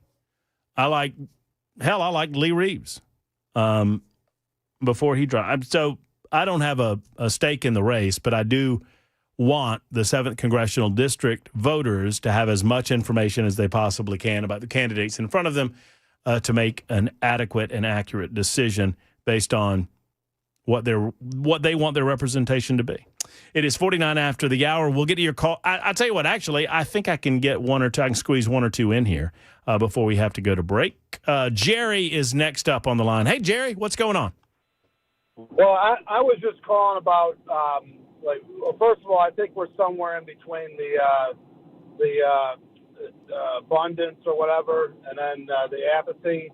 But also, I had called in, weeks ago, and I had asked about if you think that the left would feel the same way towards us if it wasn't Trump. And I think we're a house divided. I just, everything that we believe in, everything that we do is just nothing but, Nazism and, racist and this and that.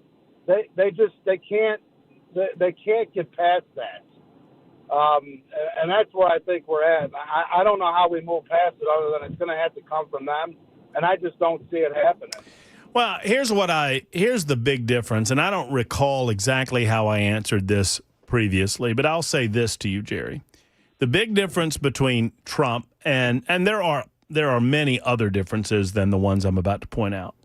But if you look at Trump and then you look at some other national political figures on the Republican Party side before him, Bush caved, right? Bob Dole, establishment. John McCain, Rhino. Mitt Romney, Rhino. These are establishment Republicans that caved to the Democrats at the moment that the Democrats started slinging arrows at them. And Donald Trump managed to fight.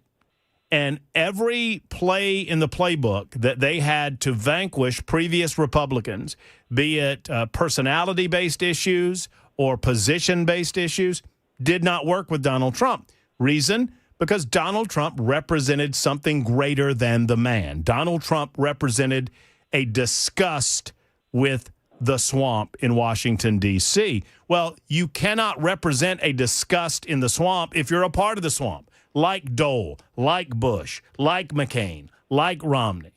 And Donald Trump was that outside figure that helped us understand that we can do it a better way and we don't have to take it. We can stand up and we can fight against the growth of government and their demands that society change based on their whims. But how do we move forward when they don't, when no matter what, we see it with the Virginia governor, we see it with other races. Just because they disagree with us, we are now, the fascists, the Nazis. And it doesn't matter whether it's Trump or not. That's what I'm saying. So whatever happens in the next presidential election, they're going to demonize us and they're going to, do everything they can to call us everything. And they have the media on their side to make us look bad. And that's what I'm saying is I don't know how we move forward when they're the ones that can't change. Well, let me answer that on the other side of this break. I do have to take a time out, but I want to answer that, Jerry, because I do think there's a path forward. This door is not closing when Trump's no longer president of the United States. We don't go back to the old ways. We're never going back again. We've seen a better path forward. More on that coming up. It is 52 after the hour. Super Talk 99.7 WTN.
Check your airline status before heading to the airport. The FAA issuing a ground delay at the Nashville International Airport, and it is related to the government shutdown. We'll tell you all about it at 5 on Super Talk 99.7 WTN.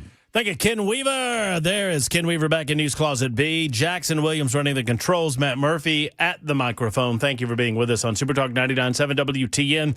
I've had a couple of these questions, and so I'm going to throw this out to you. The 7th Congressional District comprises of portions of 1, 2, 3, 4, 5, 6, 7, 8, 9, 10, 11, 12, 13, 14 counties. And I'm going to deliver some of those counties for you. All of, starting from the south and moving north, Wayne, Decatur, Perry, Hickman, Humphreys, Houston, Dixon, Cheatham, Robertson, Montgomery, and Stewart.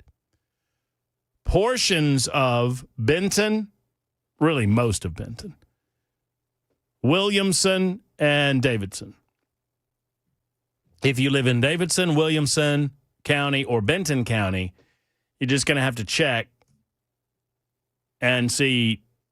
You can go, by the way, to the sos.tn.gov website and find this map that I'm looking at now. Primary election happening today, general election December 2nd. But, on that map, I think if you put in your address, it will tell you whether or not you're in the 7th Congressional District or in another district. So just wanted to make you aware of that information. Scott's real quick before we go to Ken Weaver's newscast. Hello, Scott. Yes, sir. I called you over 40 minutes ago, and I was just trying to get some kind of understanding who to vote for. I watch ads on TV, and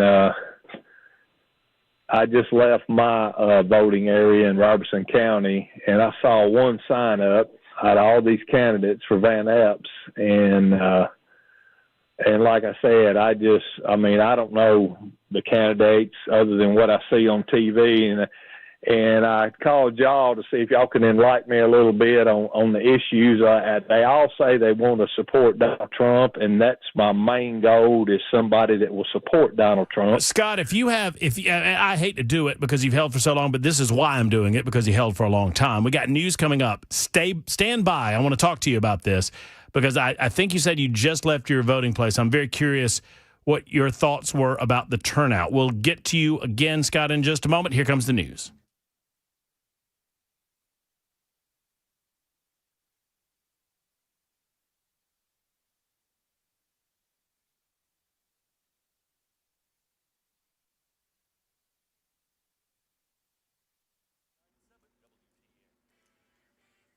Five o'clock on the dot. I'm Ken Weaver with your top stories. Got the full forecast and traffic in 5 minutes. And check your airline status before heading to the airport. The FAA has issued a ground delay at the Nashville International Airport due to a staffing issue due to the government shutdown. Transportation Secretary Sean Duffy says some air traffic controllers have been calling out because they're working but not getting paid until after the government shutdown ends. And Nashville is not alone. It's apparently happening in other major cities, Las Vegas, Boston, and Newark, also Chicago. But the top Republican in the Senate isn't so sure everyone's getting paid after the government shutdown ends. Pointing to the 2019 law, the Senate Majority Leader says he's not sure why the White House would hint that furloughed workers might not automatically be made whole. My assumption is that furloughed workers will get back pay. But John Thune says Democrats need to drop their filibuster. Open up the government. And this is a non-issue. His Democratic counterpart Chuck Schumer insists Democrats will keep holding out for health insurance subsidies and a reversal of recent Medicaid cuts. The American people are crying out for help. Our job is to try and solve that problem for them, plain and simple. Stephen Portnoy, ABC News, Washington. Right now in Middle Tennessee, Channel 4's Steve Mailing says voter turnout is low for today's 7th Congressional District special primary election. The biggest topic of discussion right now is voter turnout. Right now in Davidson County, the latest early voting totals showed that only 6% of eligible voters actually showed up to vote in early voting. That leads up into today, obviously, when the primaries close. And this is is the same trend that we're going to see across the board. We're likely going to see across the board because experts are predicting that low voter turnout could severely impact the way that this election goes and the way in which we're going to get results, which could be not even into tonight. We may not even know who's won this race by the end of tonight. So polls close at 7 tonight. U.S. Supreme Court heard arguments today in a case challenging Colorado's ban on conversion therapy for gay kids. A Christian counselor claims the law violates her free speech rights by restricting what she can say during therapy sessions. Colorado defends the law as a safeguard against harmful practices. ABC's Devin Dwyer discusses the law with Colorado Attorney General Phil Weiser. Does it stop a therapist from helping a child better align with their biological sex, if that's what they want? This law allows children to be their best authentic selves. Whatever it is, a therapist cannot pressure and harm a young person by saying who you say you are is not okay. Either way. Either way. Justices appear split, with some raising concerns about viewpoint discrimination. A ruling expected by June could impact similar laws in more than 20 states. That's the latest news. Traffic and weather next. I'm Ken Weaver, WTN News.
Hillwood got an overturned vehicle. TDOT says it's 40 eastbound at Charlotte Pike. In West Nashville, TDOT's reporting police activity blocking the right lane, 40 westbound near 46th Avenue, 51st Avenue, exit 205.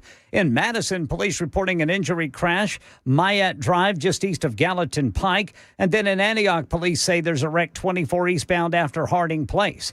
In Brentwood, a vehicle fire, 65 northbound near Old Hickory Boulevard. And in Murfreesboro, a crash reported by TDOT 24 westbound at Church Street. I'm Ken Weaver.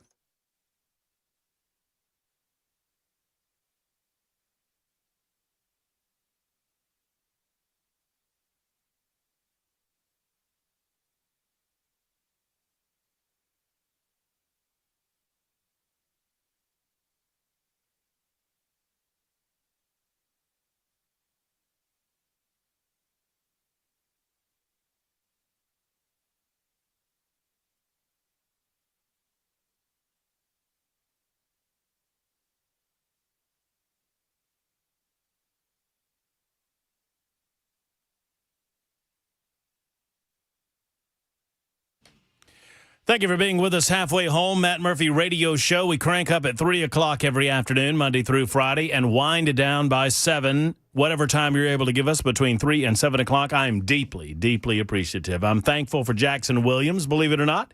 He's behind the glass, punching the buttons, controlling the experience, making sure that everything that comes out of our speakers sounds as good as humanly possible. Ken Weaver back in the newsroom.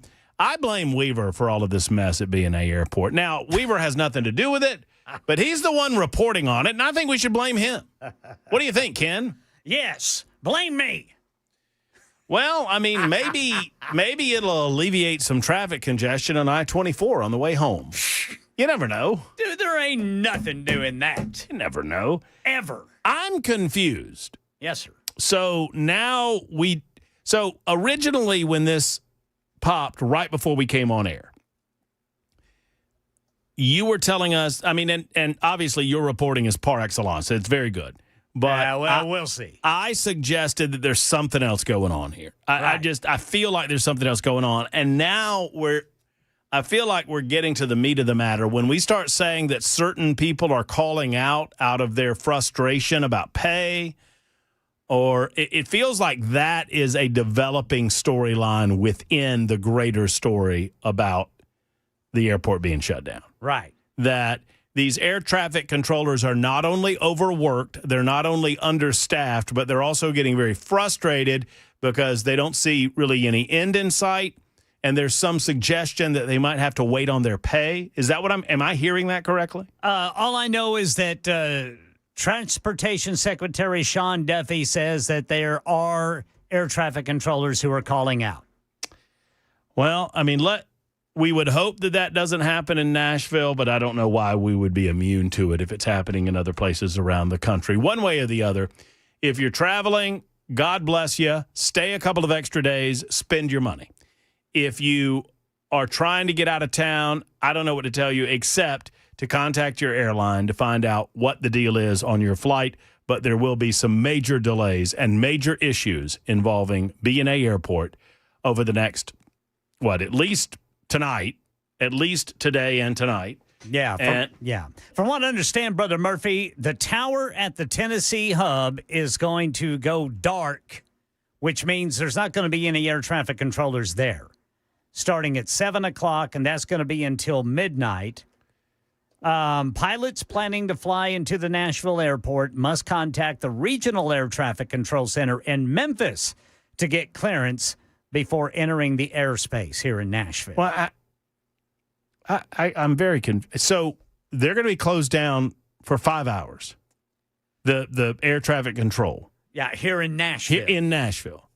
But But Memphis apparently will still be able to help pilots land. So there will still be landings. If that's what this maybe. If that's what the New York Post that's what it sounds like to me. Okay. Well, I mean, if anybody has any additional information, sometimes we lean on you sleuths out there that have direct access to some of this info. Let us know, because it seems to be it's very confusing to me. I don't pretend to understand how all of this works.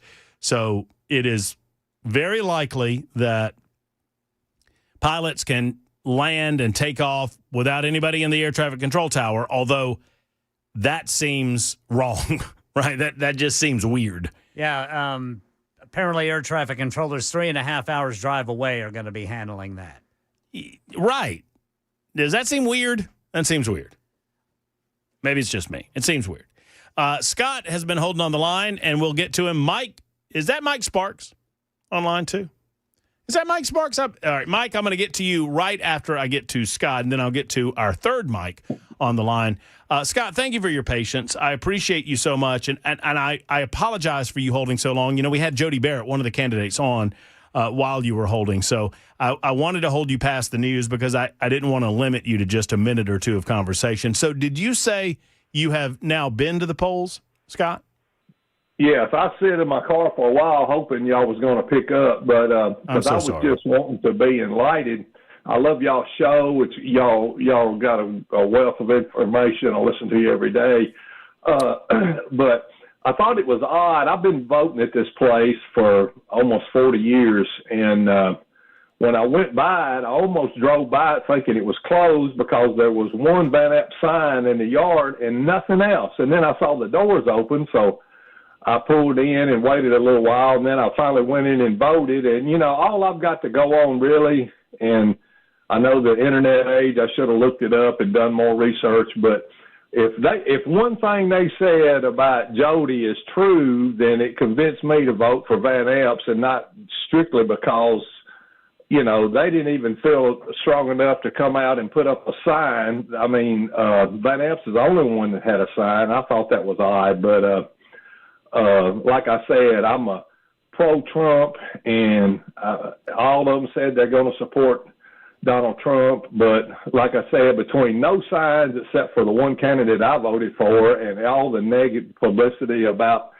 the guy you had on a while ago, I mean, like I said, if just one of those things is true, and I don't know where they get the information, I don't know where it comes from, I don't know why that people are allowed to tell lies on people if they told lies about him, but like I said, just trying to figure out the right one to vote for, the right conservative that'll take care of us and get us back on track. Man, your little dogs there sound like Democrats. They're mad at you for voting for the Republicans, Scott. No, I'm just kidding. Hey, they're mad at everything.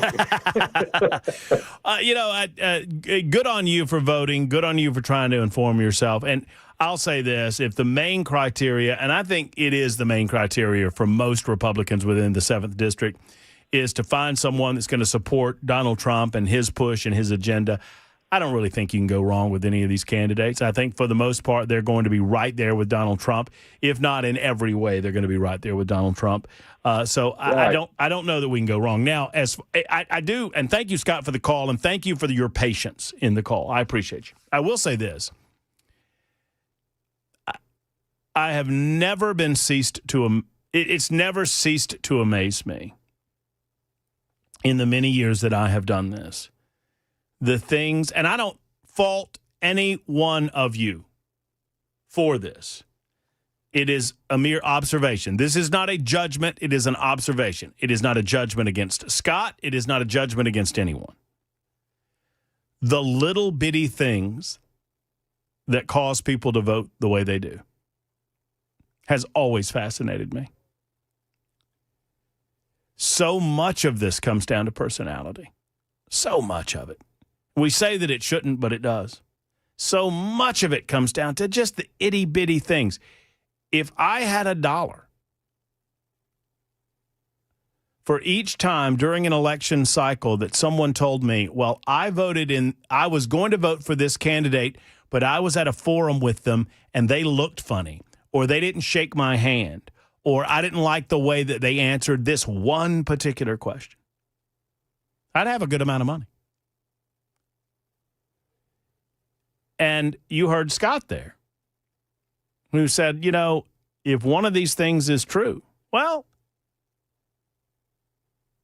one of the issues that we hear a lot about during campaign season, the amount of negative advertising.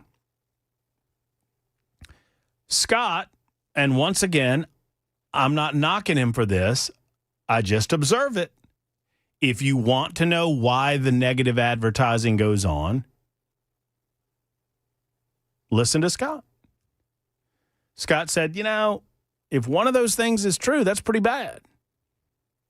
So I decided to go another way. Now, 2115 is saying, hey, Matt, actually the ad for Jody was him calling Trump a liberal douchebag, not somebody calling Jody the liberal douchebag. Get it right. No.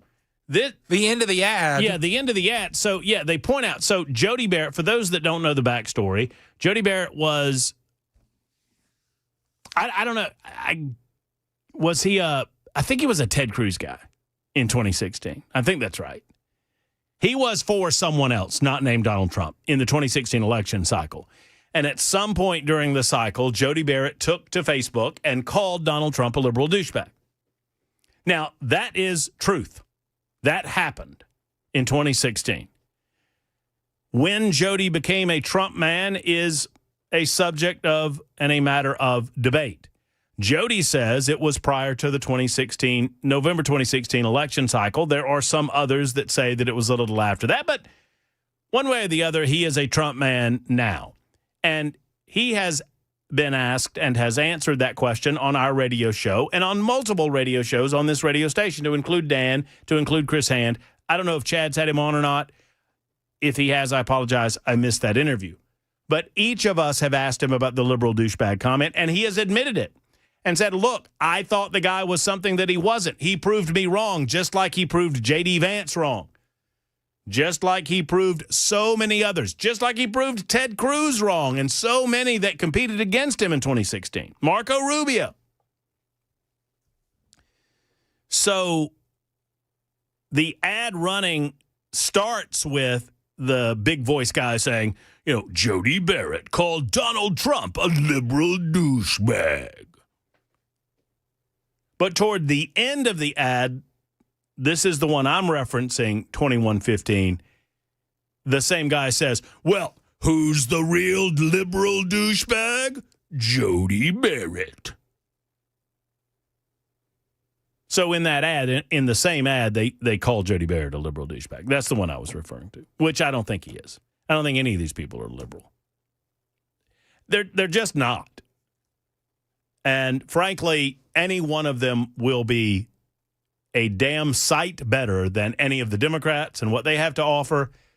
And I think that there will be fair representation in the 7th Congressional District for your needs. Mike Sparks, I am sorry you had to hold. How are you, buddy? Hey, that's okay. That's okay. No, if you remember a couple weeks ago, I called in and I'd heard a nasty commercial about Jody while I was on hold, and that's why I was a potty mouth. If you remember, you had to cut me off. Oh, that's right. Mike, Sparks, one of the things that your constituents love about you, one of the things that I love about you, you're a real person, and I'm right there with you. I use the bad language on occasion, too. So, no, there's no harm, no foul. We're all good. Well, I didn't mean to. I know y'all must have some kind of computer program algorithm, because all of a sudden when I said BS, it just went silent. But it was those nasty commercials. I had that come against me years ago when Governor Haslam tried to bump off me and 9 other staunch conservatives, and they weren't successful. They spent $1 million, a little $1 million. But I sit beside Jody, and, we disagree. Like you said it best. I mean, I was for school choice, or vouchers, whatever you want to call it. He was against it, but he listened to his people. And that's what I like about the guy. He's going to shoot you straight. He ain't going to blow smoke up your butt. He don't care if you're big, powerful lobbyist. Jody is Jody. And John Rich is supporting him. And that's why if I live in the 7th Congressional District, I'd be supporting him. And you said it best just now when you quoted, was it Alexander? Was it Tytler, yeah. Tytler. Yeah. And, what was ironic? I had the quote pulled up by Ben Franklin while you were talking. I was driving through Laverne, coming to Smyrna. And Ben Franklin said, when the people find out they can vote themselves money from the treasurer, that'll herald in the end of the republic. Our country is $37 trillion in debt, $1.8 trillion with student debt that our grandkids are going to be stuck, great-grandkids are going to be stuck with. And there's not a lobbyist in Nashville trying to do anything about it. But I do think if Jody Barrett goes to Congress, I don't have a dog in the hunt. I just know the guy personally. He's a good guy. He's a Christian man, which matters to me, man of faith. He probably leans a little bit civil libertarian like you do, and I probably do as well. Yeah. But we need to, especially in the times we're in. But that's all I was going to say. I didn't mean to use the No, Mike, no, you're fine. But I'll say 2 things on that, Mike, and you'll relate to both of these. Number one, Jody has been a great representative of his district. I will give him that. No doubt. He and I strongly disagreed on the matter of school choice, and we hashed that out on the air. And that created among some, because I know I get very passionate and my tone changes a little bit, and I'm working on it. And so people think or thought that I don't like Jody as a result. That nothing could be further from the truth. I respect Jody more that he's willing to step up and get to the mic and make his case and speak his piece and defend his position. I like that about a politician. Number 2, when I first met Jody, he was a freshman representative in the General Assembly, and he was the lone vote that kept Gloria Johnson from being expelled. He was the vote that prevented her from being expelled. Yes.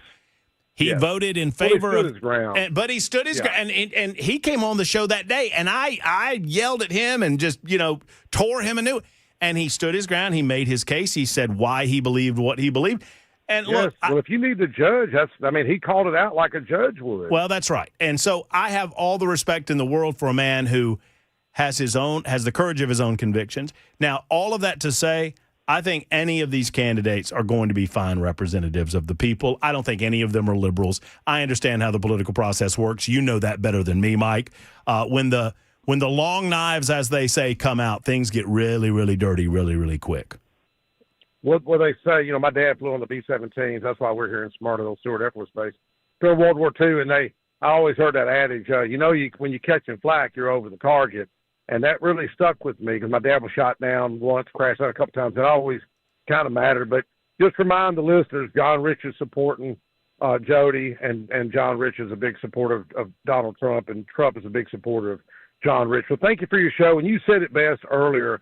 And I just wanted to give you a good Southern Baptist amen about the dead of where this country's at. This country really needs a revival. But thank you for what you Mike, do thank for you, calling brother. out like you do. Absolutely. There's Mike Sparks, good representative, and I appreciate him calling in. Colin and another Mike. We'll get to you momentarily. It's 23 after the hour on Super Talk.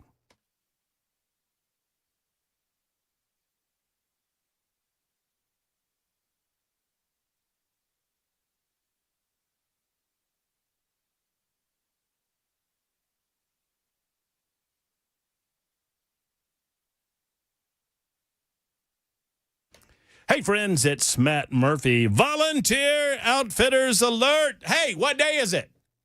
It's T-Shirt Tuesday. It's T-Shirt Tuesday at Volunteer Outfitters. Where are you going? You better get over there. They're closing in like 30 minutes. I'll tell you what. Since we're just talking about Volunteer Outfitters today, and we are in the waning moments of Free T-Shirt Tuesday, I'm going to authorize, and I'm not even asking about this. You go in tomorrow, because here are the rules. You go into Volunteer Outfitters in Hendersonville on New Shackle Island Road, and you shop some of the incredible gear that they've got. They got team gear. They got something for the fall hunting season. They got something for the fishermen in your life. They've got any gear for outdoorsmen. They have it at Volunteer Outfitters in Hendersonville on New Shackle Island Road. And they're just down the road from all of those high Nashville prices, and they got the same great brand. But you go in there tomorrow, and you buy something, whether it's an Orca cooler or whatever it might be, and you say, Matt told me if I came in today and mentioned that he said I can get a free T-shirt on T-Shirt Wednesday. I'm gonna go ahead and authorize that, and Tommy and the team will mark it down, and I'll pay for it. How about that? So go by and see Volunteer Outfitters either today, if you can get there by 6 o'clock, or tomorrow, and tell them that I sent you to the one and only Volunteer Outfitters. They're great people. They've got great gear. I shop there, and I encourage you to do so as well. Support our local economy by supporting Volunteer Outfitters.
If you are flying in or out of Nashville today, heads up, delays are hitting BNA related to the federal government shutdown. Full story coming up at 5:30 on Super Talk 99.7 WTN. Hey, the rules of nincompoops, isn't it the one rule that nobody dies, right? Because we don't want to do that. Yeah, it's sad. Yeah. So, but I can do a nincompoops where people maybe are going to die. Is that in the? Here's the thing. Sometimes natural selection is allowed. Mm-hmm, mm-hmm. Yeah, we don't want to turn it into the Darwin Awards, but at the same time, on occasion, somebody's doing some nincompoopery that leads to their untimely demise. Yeah, bleep around and find out kind of thing. Yeah. Okay. Well, this involves a matter that has stuck in my craw for a long, long time. In your craw? In my craw. That's what my grandpa used to say. I got stuck in. You know what your craw is? He used to say it's a craw. I don't know if that's the right way to say it or not. I think it is. That's like a bird had the little craw where they had little pebbles that would grind up the corn meal. I think that's right. I am certain that the super text line is about to correct me if I'm not right. All I know is that's the way I heard my grandpa say this. That gets stuck in my craw. Now, I'm assuming that's C-R-A-W. It may be a different word, and he was just mispronouncing it. So one way or the other, these events get stuck in my craw, and I can't handle them. And I'm going to talk about them in a moment. Mike wants to talk about gold prices and has wanted to talk about gold prices, a subject that we have not brought up once on this show for over an hour. Mike, I'm coming to you before nincompoops, after the news. So you're in the honey hole, Mike, right between the news and the nincompoops. And right that's in the craw. Right. Right in the craw at Super Talk 99.7.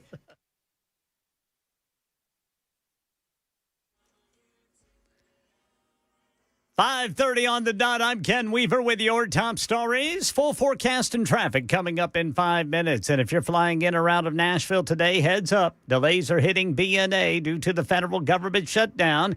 The FAA has reduced flights to make it safer for the traveling public in the wake of air traffic controller callouts. And now they may not get back pay after the shutdown ends, according to what's coming from the Trump administration. ABC News obtained a draft memo from the White House Budget Office that says furloughed workers may not be guaranteed back pay in a new interpretation of a 2019 law that the president signed. Experts are skeptical about that interpretation and say it would almost certainly face legal challenges. Karen Travers, ABC News, the White House. So check your flight status before heading to the airport. Amidst the pending deployment of Texas National Guard troops to Chicago, Attorney General Pam Bondi clashed with Illinois senior senator at a hearing of the Senate Judiciary Committee. Why do you want to keep this secret? Illinois Senator Dick Durbin pressed the Attorney General for details on the deliberations leading up to the deployment. I am not going to discuss any internal conversations with the White House with you. Pam Bondi also refused to lay out any legal rationale the Justice Department has crafted for sending in the National Guard,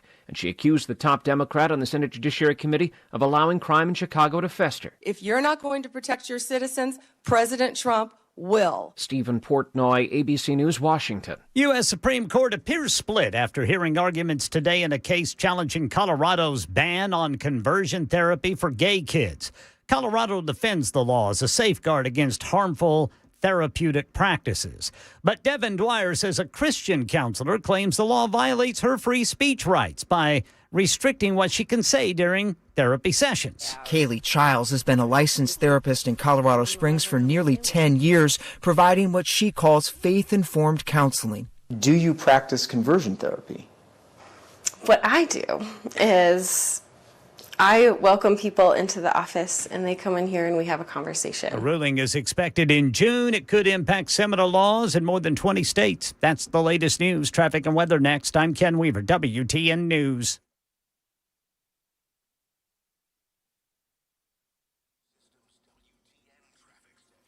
Got a crash over here in the Gulch. It's Demumbrian at I-40. In Belmead, police say there's a crash. Harding Pike at Woodmont Boulevard, White Bridge Pike. In Hillwood, overturned vehicle, right lane and exit ramp block, 40 eastbound at Charlotte Pike. And in Madison, police reporting an injury crash, Mayat Drive east of Gallatin Pike.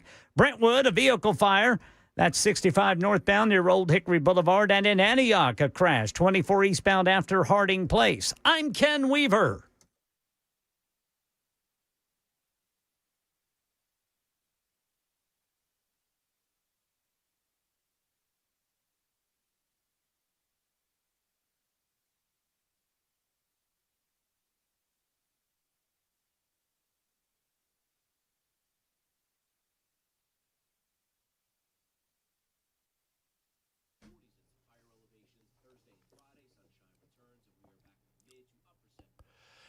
You know, when I sat down with Shane Ring at Cover Nash in his office in Brentwood, one of the things that I loved, and we were joking about it and have joked about it since that initial get-together, that Shane can talk to you about insurance in a way that it sounds like he's talking in a different language. I mean, that's how much he understands about the health insurance industry, the tricks of the trade, and the things that they do, frankly, to take advantage of you, the customer. Now, he can also on a dime, with a flip of a switch, talk to you in a way that you can completely understand it, where he makes the complex techniques used by some health insurance companies simple to understand and easy for you to apply to your life. In other words, he makes the complex simple. He helps boil it down to what is best for you and your family when it comes to your health insurance needs. And Shane does not work for any particular insurance company. He works for you. He's going to look over the marketplace and find the right programs for you. Now is the time to make the call that so many others have made to Shane Ring and Cover Nash. I did this, and I strongly encourage you to do it as well. Shane Ring and Cover Nash can be found online at covernash.com, covernash.com, 615-465-0023. 465-0023. Tell Shane that Matt Murphy sent you to the one and only Cover Nash.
Super Talk 99.7 WTN. I don't know what's going on there. Hello, Jackson. How are you?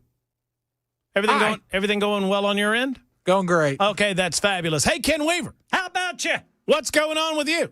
It's writing up news. Oh, man, it's been a crazy day. All right, I have a couple of things to do. I promised Mike I'd get to him before Nincompoops and after the news, and that's where we are right now. I also have a very important and a very serious request of you involving Dolly Parton, per Dolly's sister. Yes, sir. I don't know if y'all have seen that. Ken, you've probably seen it. I have. And we need to alert the folks that we need some prayer warriors. It's not nothing has been suggested that anything is imminent. Dolly's just of a certain age where if she doesn't feel well, you think about her. And I'm well on record as saying that Dolly Parton is the finest human being living on planet Earth. And I defy you to tell me differently. I can't find another one.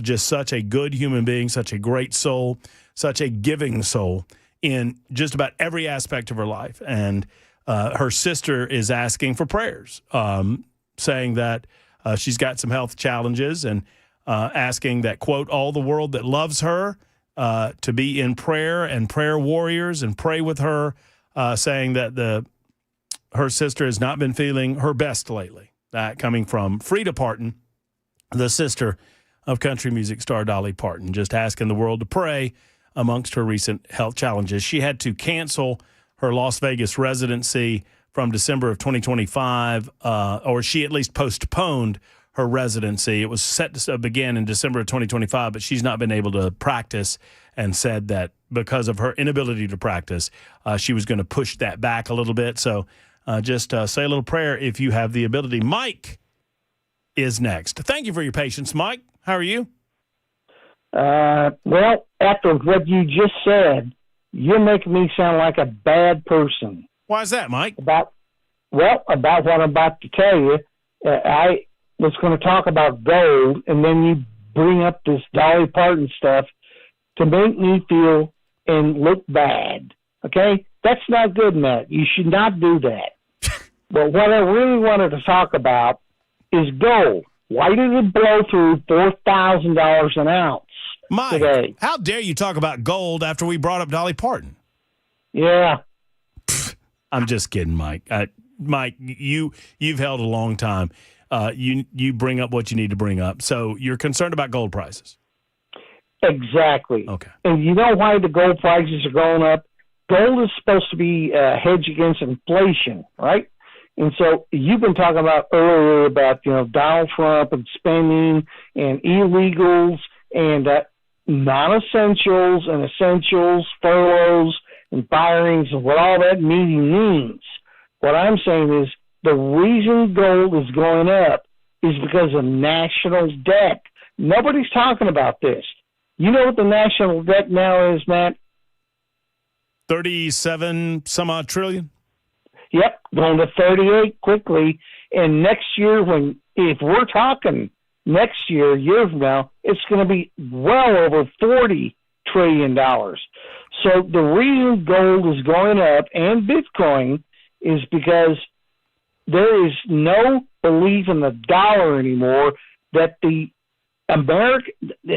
United States of America has run up so much debt that we cannot pay it off. Do you know what? So you know what gold was worth 2 years ago?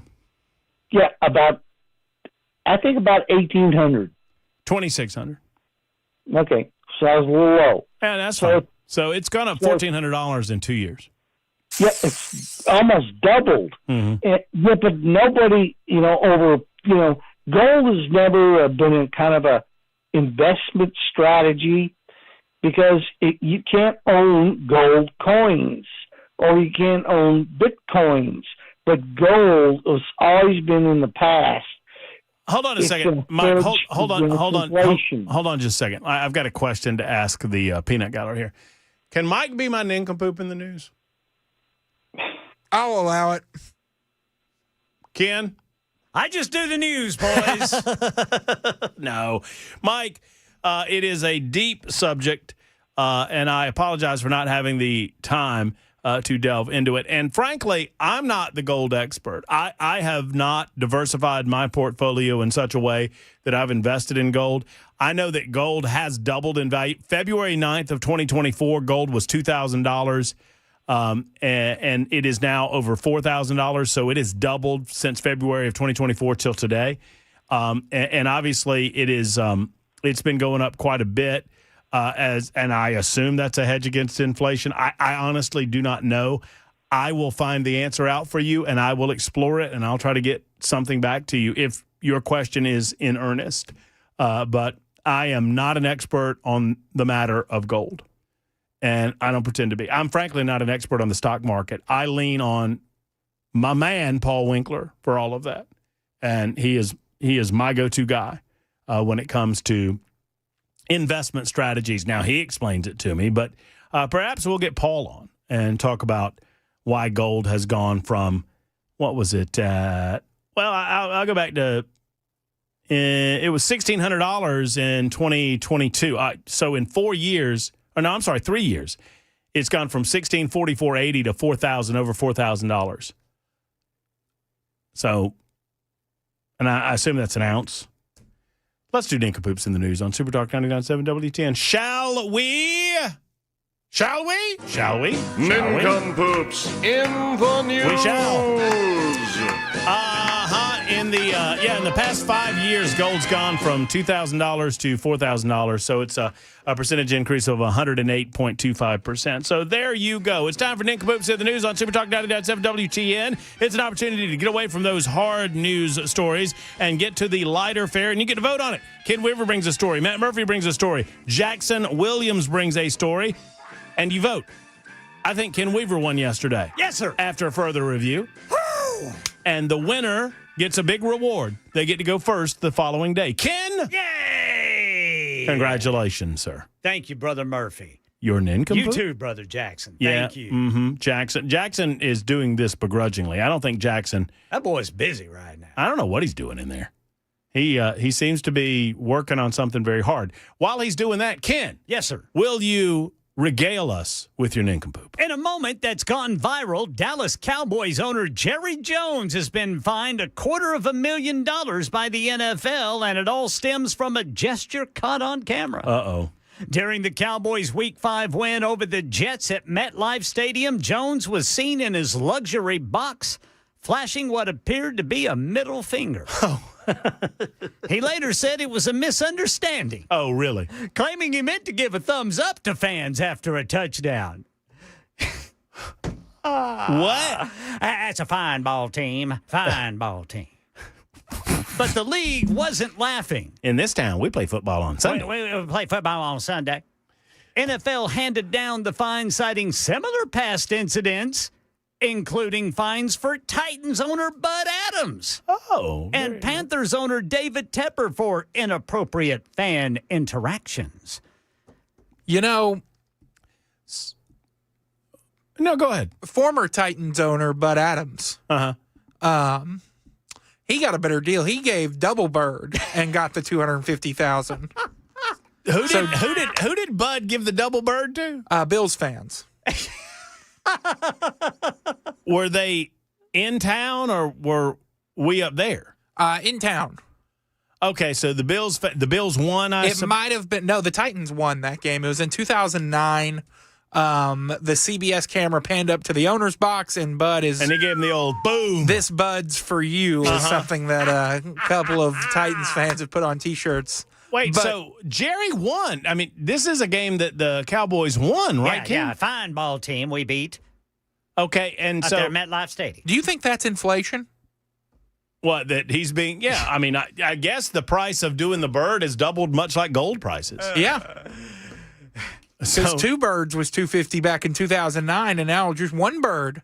Well, or maybe Jerry could lobby to the NFL that he gets a free bird down the road. I'll pay you, but I need one bird down the road. He's got him a freebie coming at some point. Boys, it's all a misunderstanding. I meant to give a thumbs up. I was giving a thumbs up. Did he really say that? Apparently There's a big difference between this and what he did. What? Not again. No, I was making. Oh, you better be careful, Brother Murphy. I was making shadow puppets. Hey, yeah, that's what I was doing. Shadow puppets. Listen, that fella in Nashville. That's exactly what I was doing. I like your Jerry Jones. It's pretty good. I was a Cowboys fan for a long time. Jerry Jones has looked like a Skeletor for a long time. His look creeps me out. He's never going to give up the Cowboys. No. Ever. No. How old is he? Got to be 85. He's probably getting up there, man. Let's see. He's like friends with Barry Switzer and Jimmy Johnson, and I know Barry Switzer. I think Barry Switzer just turned 89 or something like that. Jerry Jones is 82. 82. Okay. Years of age, born in 1942. You want to know what his net worth is, Ken? 250 grand. Well, he's 250 lighter than this. Right. 20.7 billion. Oh, that's a drop in the bucket for him. Oh, I think he can afford a double bird or two or a single bird, whatever. Woo. He can afford it. Jackson Williams, you're a nincompoop. All right. Accused vandal confesses to ChatGPT. What?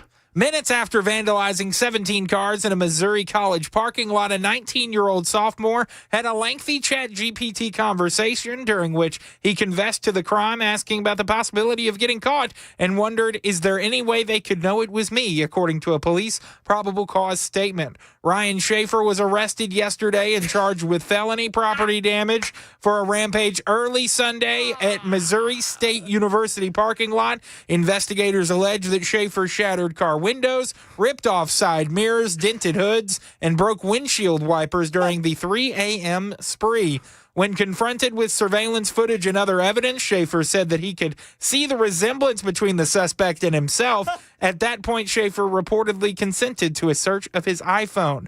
A subsequent review of the device revealed location data, placing Schaefer at or near the scene of the crime, as well as a troubling dialogue exchange this defendant seems to have had with artificial intelligence software installed on his phone. The incriminating ChatGPT conversation, filled with typos, opened with Schaefer asking, "How bleeped am I, and will I go to jail?" After the AI program gave tips about the potential outcome of getting caught or being involved in this kind of behavior, Schaefer typed, "What if I smashed the bleep out of multiple cars?" After beginning to spiral, cops say Schaefer began to become aggressive, and I can't say any of this part. Schaefer began to wind down a bit and declared, "I got away with it last year, and I don't think there's any way they could know my face," he added. "It felt really nice to bleep their bleep up." Schaefer is locked up in lieu of a $7,500 bond at the Greene County Jail. Upon his release from custody, he will be barred from any premise where the primary item for sale is alcoholic beverage. Oh, okay. And he will be required to comply with random testing for drugs or alcohol. He will also have to be outfitted with a GPS electronic monitoring device. If you tell me he shot him the double bird, I won't even go. No? He did not. They got a mug shot of this old boy. I hope so. Oh, look, Ken's looking. Give him a look, Ken. Ken's looking. What's he look like, Ken? He looks like a normal kid. Oh, well, takes all kinds, I suppose. All right, real quick. Number one, you mentioned Barry Switzer. Yes, For some reason, I thought Barry Sanders, and that led me to, have y'all seen the Heisman House commercials? They're great. They're fabulous. The one with him and the horses driving. Yes. Barry Sanders in the back of that car owns me. It's probably because the horse is driving. Bingo.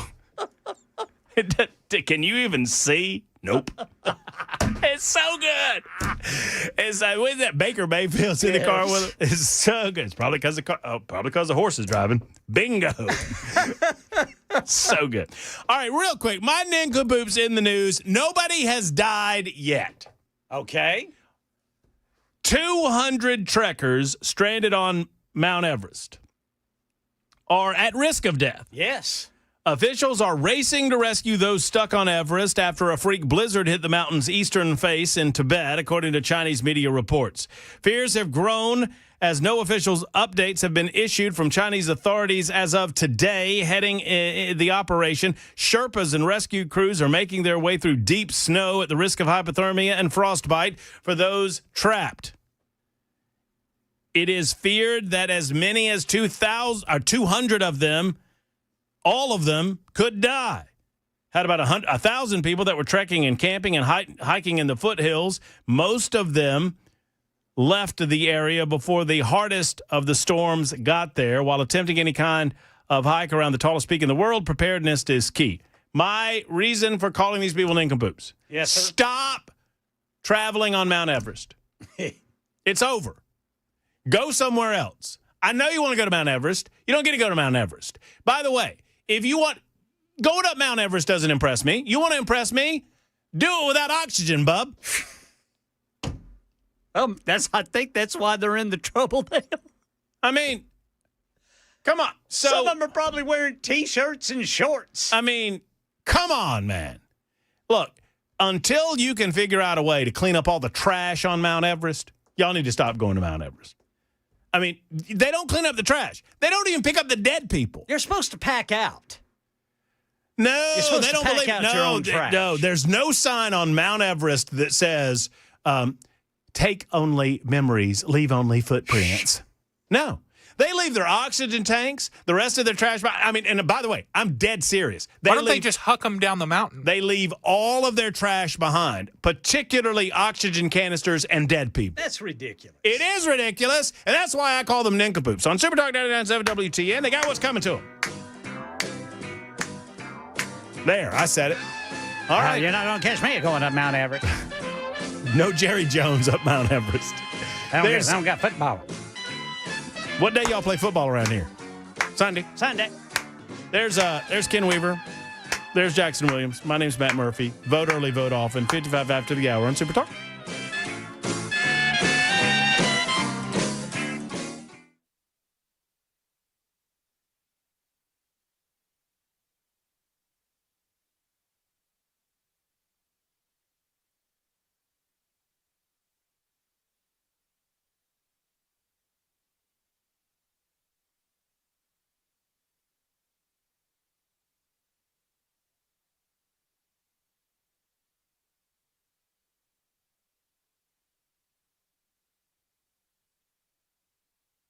Hey, folks, it's Matt Murphy for Alpha and Omega. Alpha and Omega has been around for some time now, since 1998. They've been helping people just like you. If you're a business owner, if you are a manager of a small business or a medium-sized business or a large business, and you are sick and tired of allowing IT to take up so much of your day, email issues, computer-based issues, internet issues, let Michael and his team at Alpha and Omega take over all of these things, and you will be better secured as a result, because they understand cybersecurity. Everyone's threatened nowadays, friends, with cyber attacks happening every single day, and 70% of those attacks target small to medium-sized businesses. You just don't hear about those because, well, they're small to medium-sized, but they happen on a daily basis. As a matter of fact, 14 successful ransomware attacks happen every day. Every day. Call Alpha and Omega to prevent this. Allow them to be your IT team. 615-784-0096, 615-784-0096, or A&O.net. That's A&O.net.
6 o'clock on the dot. I'm Ken Weaver with your top stories. Got the full forecast and traffic coming up in 5 minutes.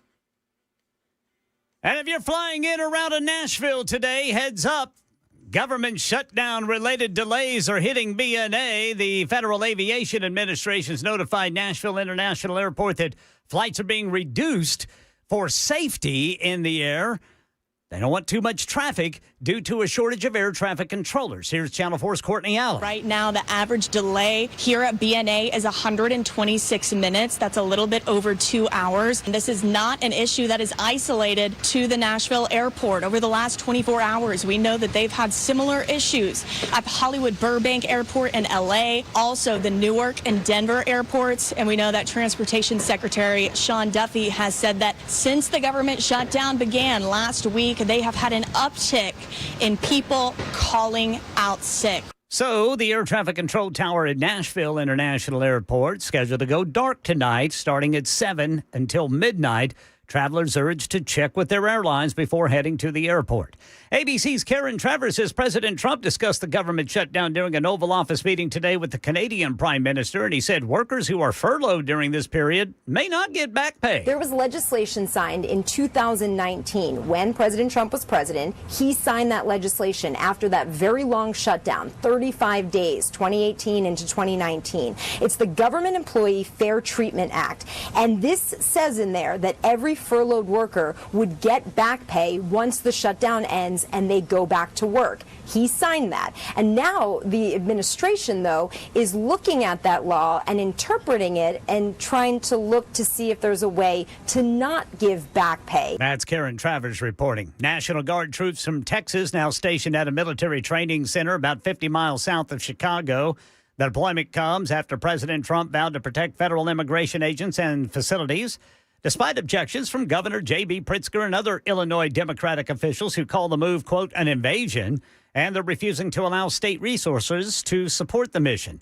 Meanwhile, Attorney General Pam Bondi clashed with Illinois senior senator at a hearing of the Senate Judiciary Committee. Here's ABC News national correspondent Stephen Portnoy. The Senate Judiciary Committee's top Democrat, Dick Durbin of Illinois, pressed the Attorney General for the legal rationale for the deployment to his state. I am not going Pam Bondi refused to provide those details, and she immediately went on the attack. I wish you loved Chicago as much as you hate President Trump. Durbin noted his state's governor opposes the use of the National Guard. We're there to help make America safe and Illinois safe, whether or not you want to. Stephen Portnoy, ABC News, Washington. That is the latest news. Traffic and weather next. I'm Ken Weaver, WTN News.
The Gulch, police reporting a crash on Demonbreun right there at I-40. And in Davidson County, we got a crash, Harding Pike at Cherokee Road. Belle Meade injury crash, Harding Pike at Woodmont Boulevard, White Bridge Pike. In Hillwood, an overturned vehicle, right lane and exit ramp blocked. That's 40 eastbound at Charlotte Pike. Metro Center, a crash, 65 northbound at Rosa Parks Boulevard. And in West Nashville, a disabled vehicle blocking the right lane, I-40 westbound after I-440. In Antioch, injury crash, 24 westbound before Haywood Lane. Looks like that's about to be cleared up. I'm Ken Weaver.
All right, Super Talk 99.7 WTN. It is 8 minutes after 6 o'clock. We thank you for being around. Okay, so a couple of things to clean up from earlier in the show, a couple of things to alert you to, and we will speak in moments to our good friend Steve Abramowitz of the Heartland Journal.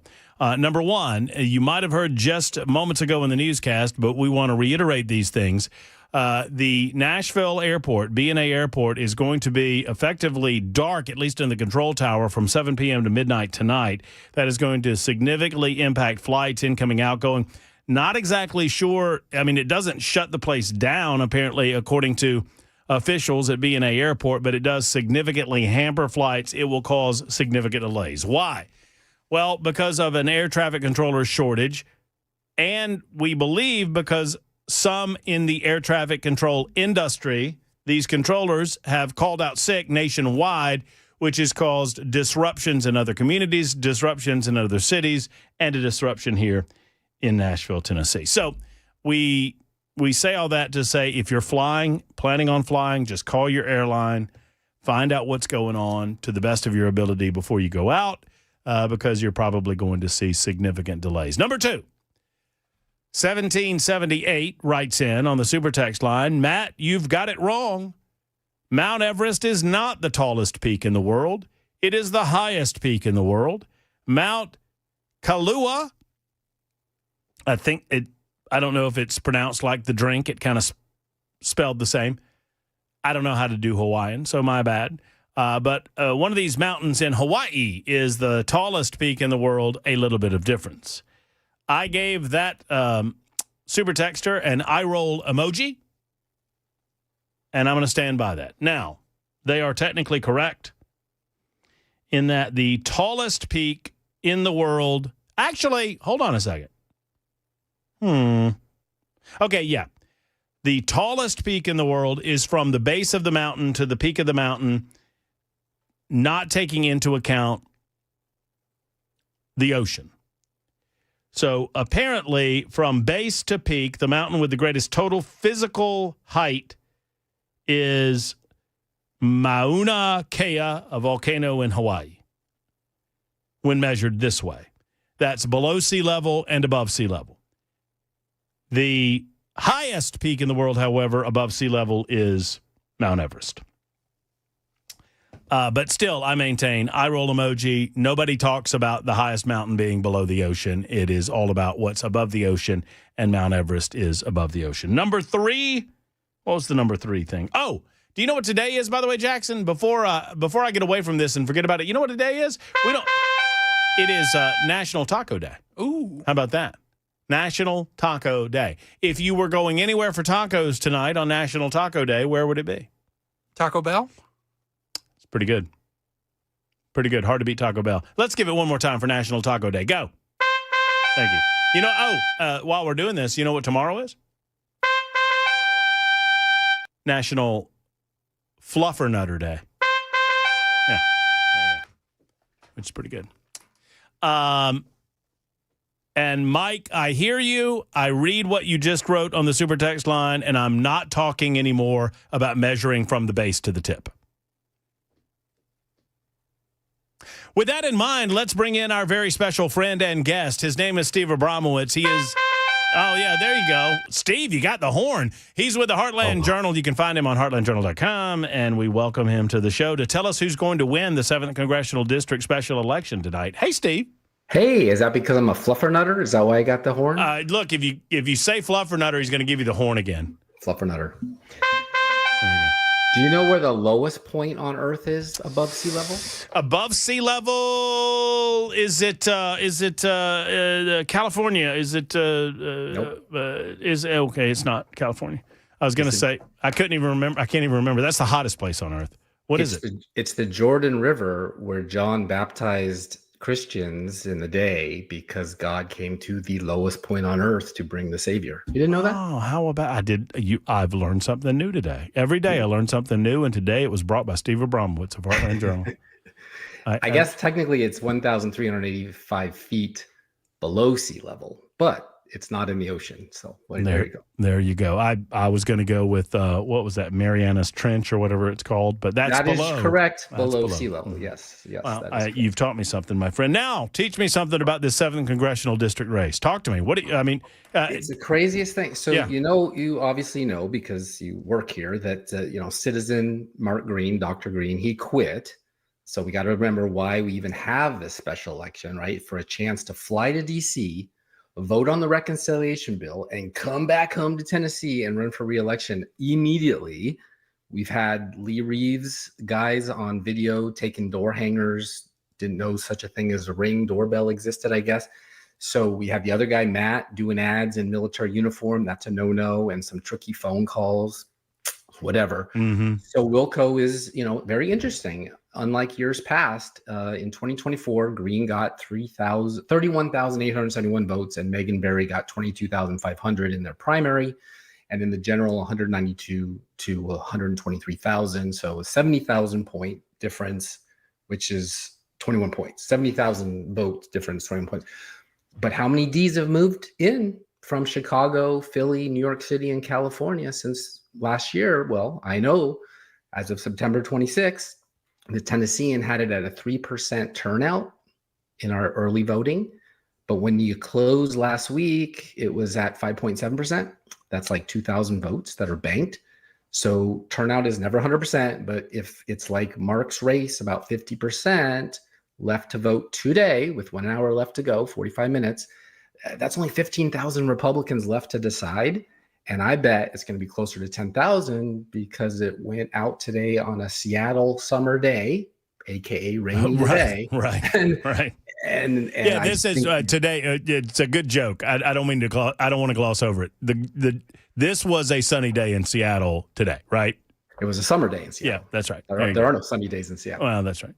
Except Portland. Portland's got some sunny days now because the National Guard is there, but that's another story for another day. So you asked a question. You brought me on here not to fluffer, but to tell the truth. So, we got the endorsement game, right? Van Epps got Trump and got two guys that were knocked out because of that. Reeves and Cooper said they were going to hold their campaigns. Jody has Mark Rich and General Flynn. That's pretty cool. So can I tell you how I came up with the math on how I got where I got before I tell you who I think would win? Uh-huh. Well, and before you do that, do this, and before you tell us who you think's going to win, I want to ask you a couple of other questions about these endorsements. But walk through the math with me. All right. So there are 11 candidates, which is too many. Totally crazy. I had hoped the bottom half would drop out. By the way, and to interrupt you for just a second, do you agree with me that we need runoff primary elections? Oh gosh, well, we got so much of a mess with crossover voting. I mean, anything they can do to narrow it down would be great, but they took the primaries away. Well, they took the caucuses away. So that's one of the age-old ones to say we really want Republicans to choose their own candidates. I just don't like the idea of someone that gets less than 20% of the vote being the next congressman for the district. You know what I mean? Oh, I do, and that's my math. I was going to, but here's the good news: is that even though I thought that when it was first announced, and there was this 11 candidate scrum, we're not there. It's not going to happen. So back then, you needed 9.1% to win because of all the split vote counted, and all. But you got to be realistic. So if you look at just the money race, okay, I know it doesn't always win elections, but it always wins elections. So it's really just 6 guys. And you'd need 17% to win. So not 9, but now 17. So follow me. Lee Reeves had all the money. If you look at it, he raised over $500,000, but he suspended his race. So when Trump endorsed Van Epps, he decided that was it for him. So, too bad for all those early voters. They didn't wait and didn't know. So good thing there wasn't, many of them under 6% actually early voting, which is kind of pathetic. But so maybe Lee gets no votes today if they know he did that, right? So side note, not many people even know there's an election today and that it was raining. So we'll see what turnout and apathy really is. Turnout's going to be horrendous. I think the winner gets 7,500 votes. Exactly. So, exactly. Yeah. So if Lee got none, that's 5 players: Matt, Gino, Jody, Stuart Parks, not Stuart Cooper, because he also suspended and is one of the no money guys. So he's not in there. So Van Epps, Gino B, Jody B, Stuart P, been on my show over his J6 time in jail, and Mason Foley, who I don't know. I don't even know who that is.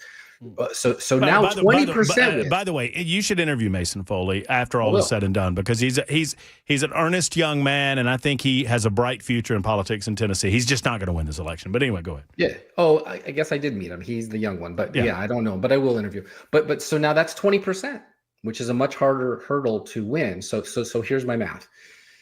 Gino's been on my show 2 times. Love him. Encyclopedia, Constitution brain. Very Catholic. smart guy. He's the only litigation lawyer in Nashville. So he'd be good in DC for the job. So that's cool. In 2024, he won re-election with 25,500 votes. Jody, he's been on my show 2 or 3 times. Love him. See him everywhere I go, like you. Reagan Day dinner, John Rich's house, all over. He won re-election D69 in 2022, 12,500 votes. So if Gino turns out Brentwood, he beats Dixon County. Now, here's the wild card. Nobody ever heard of Matt Van Epps until last week. I mean, Dr. Green, who quit making this mess necessary, he got Trump's endorsement. He got Club for Growth's endorsement. They spent a lot of money on him. Bill Lee's endorsement. I mean, for what that's worth. Correct. So in 2024, Tennessee got 28,000 new people. Franklin, where I live, plus 2.3%, about 2,000 new people. If they have no idea about any of these guys, and trust me, they don't. I get calls asking me who to vote for all the time. If they listened to Trump last night on that call, I don't know if you did. I did, so you didn't have to. I said just 21% wins. So boom, 20% of 2,000 is 400 to 500 votes. He gets to go up against Afton Ben or whatever D. So I think on the Trump endorsement, I don't know that I think the Trump endorsement was too late to impact the race on the endorsement alone. For me, I feel like if people have already made their decision, they are less apt to move off their decision just because Donald Trump tells them that they're on the wrong person. I think the only way that it impacts the race, if enough Lee Reeves voters listen to their guy who has now dropped out of the race and they go to Van Epps as a result of his endorsing Van Epps in the race. And I just don't think that there's a lot of those people that are going to do that. Maybe I'm wrong. Well, they were all very adamant about vote early. Both Jody and Gino and Lee Reeves, who didn't go to this thing here in Franklin that I went to, they were all campaigning very hard for early voting. Well, they only got 5.6% of the folks to come out there. So if Lee Reeves kind of shot his wad, so to speak, in that day, I probably shouldn't say that on the radio. That's rude. What's a better word? If he shot his gun. No. We know what you mean. The wad comes out of the end. The wad is what's between the powder and the bullet. We got it. Yeah, I got wad cutters in my 38, so I get it. Yeah, okay. Just want to make sure. It's a family-friendly show. Sure. Where was I going with that? So anyway, if those are the 5.6% or 5.7% that already banked it, and then he suspended his campaign and didn't show up today because they're like, well, forget it. Our favorite guy in the whole wide world, which I don't know if that's really the case, didn't want it. He did throw his endorsement to Van Epps, as did Cooper. So Again, people like who? So the 94% of people who didn't know who the heck they're voting for because they don't, like I said, you won't get 100% turnout. It's just impossible. It's going to be like, if you're lucky, it's 50%. And if it's like Mark's 13 years of re-election, it'll be like 20%.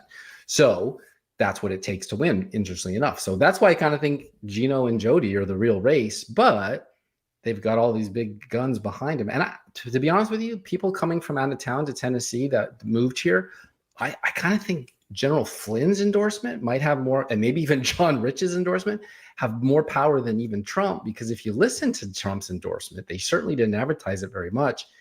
He just read off a script. I mean, there was one point where I said, is he going to forget Matt's name? Like, it didn't really feel like, oh, I've known this guy forever and he's amazing. Well, I don't think he has, obviously. I think Trump's endorsement was based on the Club for Growth.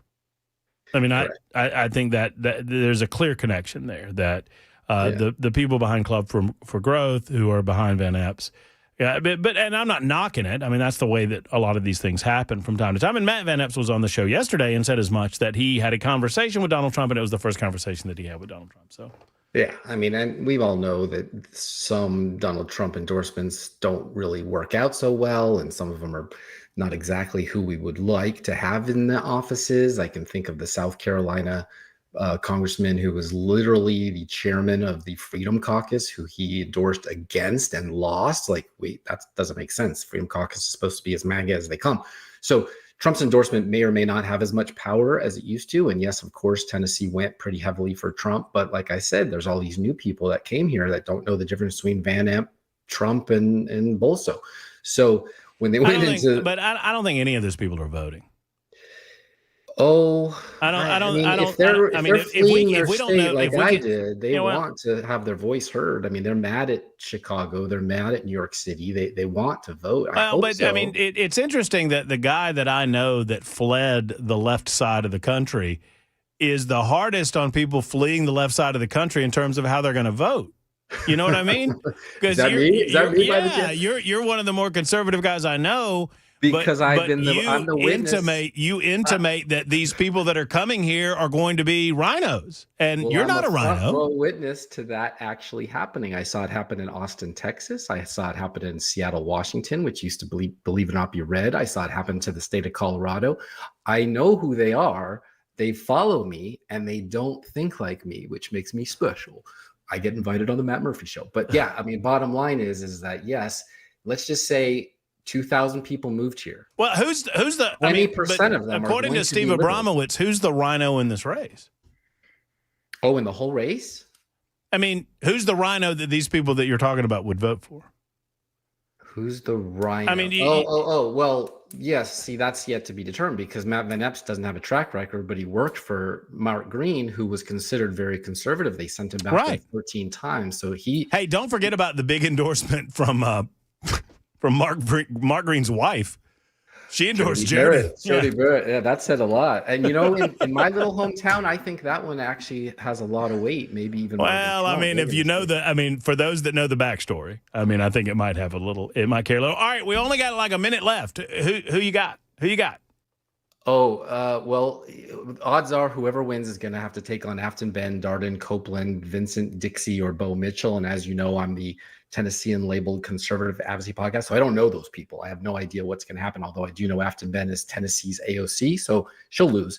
But if I do the math, like I said earlier, not counting that wild card, I'm going to go with my Twitter litmus test. Okay.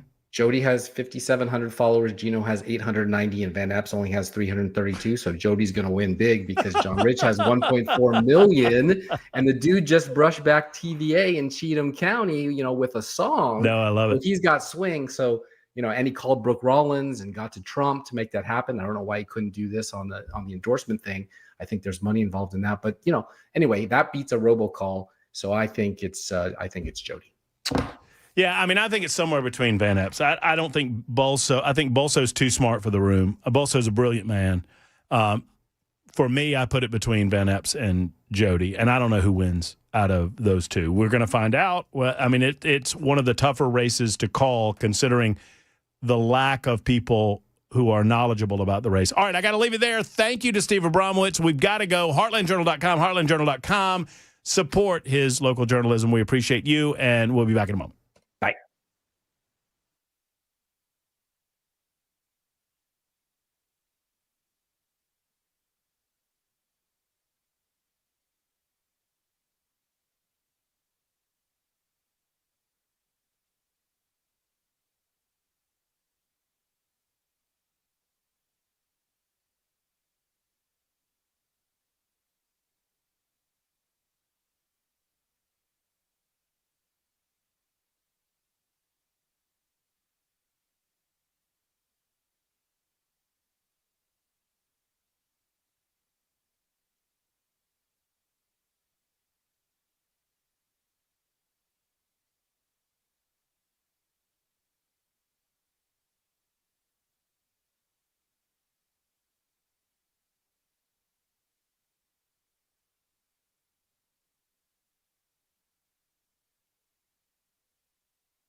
Hello, folks. It's Matt Murphy for U.S. Pest. You know, we're reaching that point in the year where the mornings are a little bit cooler. We're going to experience cooler conditions in the afternoon. We're into the 70s, and before you know it, it'll be cool enough where all of those bugs, they're probably already doing it. You know what they're doing? It's like the Hochi Bug Trail. They're coming into your home. They're coming into your basement. They're getting into your crawl spaces. They're getting into the walls. I'm talking about silverfish and roaches and ticks and fire ants and mice and other rodents and critters.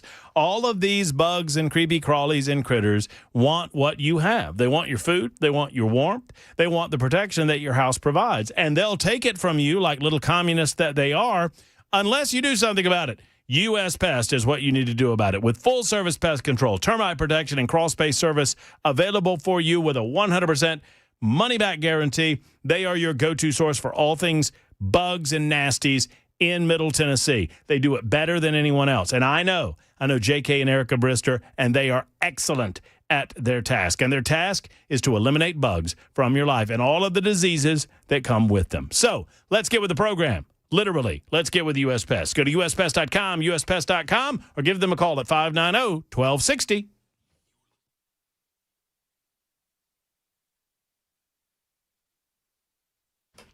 Super Talk 99.7 WTN. What's going on, everybody? We got another 20 or so minutes to go before the show is done.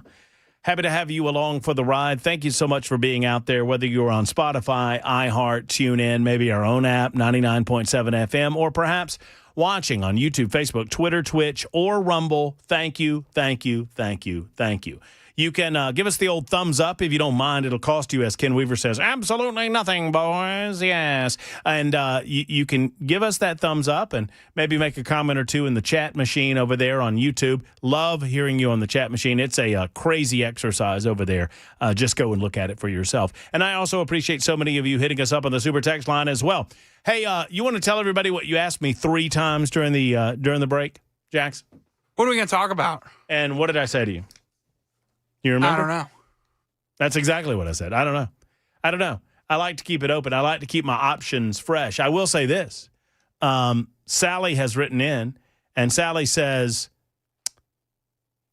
too smart for the room. Did you just take a shot at 7th District voters, Matt? No, I did not. I did say that Gino speaks in a way that seems too smart for the room. What I mean by that is, Gino is a wildly intelligent person, and he is wildly learned on the history of the United States of America, our founding, and our Constitution. About that, there is no question. There is a way to connect with voters that would utilize that level of intelligence. I think sometimes Gino talks in a way where he seems smarter than the room. That is not a knock on the 7th Congressional District. If anything, it's kind of I wouldn't call it a knock on Gino. It's just Gino's personality. And I've been around long enough to know that sometimes voters push away from that. Once again, it is not a character flaw of Gino's. As a matter of fact, it's an attribute. And he should be proud of himself. He is a brilliant man. Sometimes that does not translate into votes. It has been my experience. So, and he did say, and Sally is correct, that he did say that he would go against his constituency if his constituency wanted something that he did not approve of. He has also said, he said that with regard to medical marijuana. He has also said that the voters would then have an opportunity to vote him out of office, and that's kind of the way that it works. We expect a balance of voting one's conscience and at the same time voting in expectation that you're doing the will of the people that you represent. Ricky is in Watertown. Ricky, what is going on, buddy? Ricky. Yeah. I was worried about you for a second, Ricky. No, I stepped out my truck to unlock my mailbox. Okay. Well, what's going on with you, bud? Not much. Let me ask you a question. Well, you brought up the other evening about China not going to buy our soybeans. I hadn't Googled it and went on AI and checked. What is the shelf life of soybeans when they're put in storage. Ricky, forgive me. My memory is getting worse and worse, and I'm only 52 years old. I think it's going to be gone completely before I reach the speed limit. But when was I talking about soybeans? Yeah. What is the shelf life of the bean whole? Are you asking me a question? Yeah. Okay. Ricky, I don't remember talking about soybeans. Well, I don't know if you or somebody else talked about the tariffs and all that and said China wasn't going to buy them from us. They was going to buy them from Venezuela or Argentina or somebody besides buying them from us. Ricky, that was not me. But I'm happy to have the conversation with you about it. Okay, I apologize. No, that's okay. No, what I was thinking, if they're not going to buy them from us, if it has a year or two shelf life on them, why not put them in storage? And they said that they was going to compensate the farmers for buying them and stuff and keep them from losing money, but not pay them full market value and, pay them something. But, I mean, they can be used for something. I mean, I know, grind them up, make them into cattle feed or dog feed or something. That way the small farmer won't go bankrupt on the deal. Mm-hmm. Just let them know it's a one-year deal. You need to rotate your crop next year and from now on. Because whoever they're going to buy them from, the way the weather is nowadays, you never know. It may come a hard freeze and frost if they plant the crops early and kill all of it and wind up they can't supply China. And then we would have them by the you-know-what.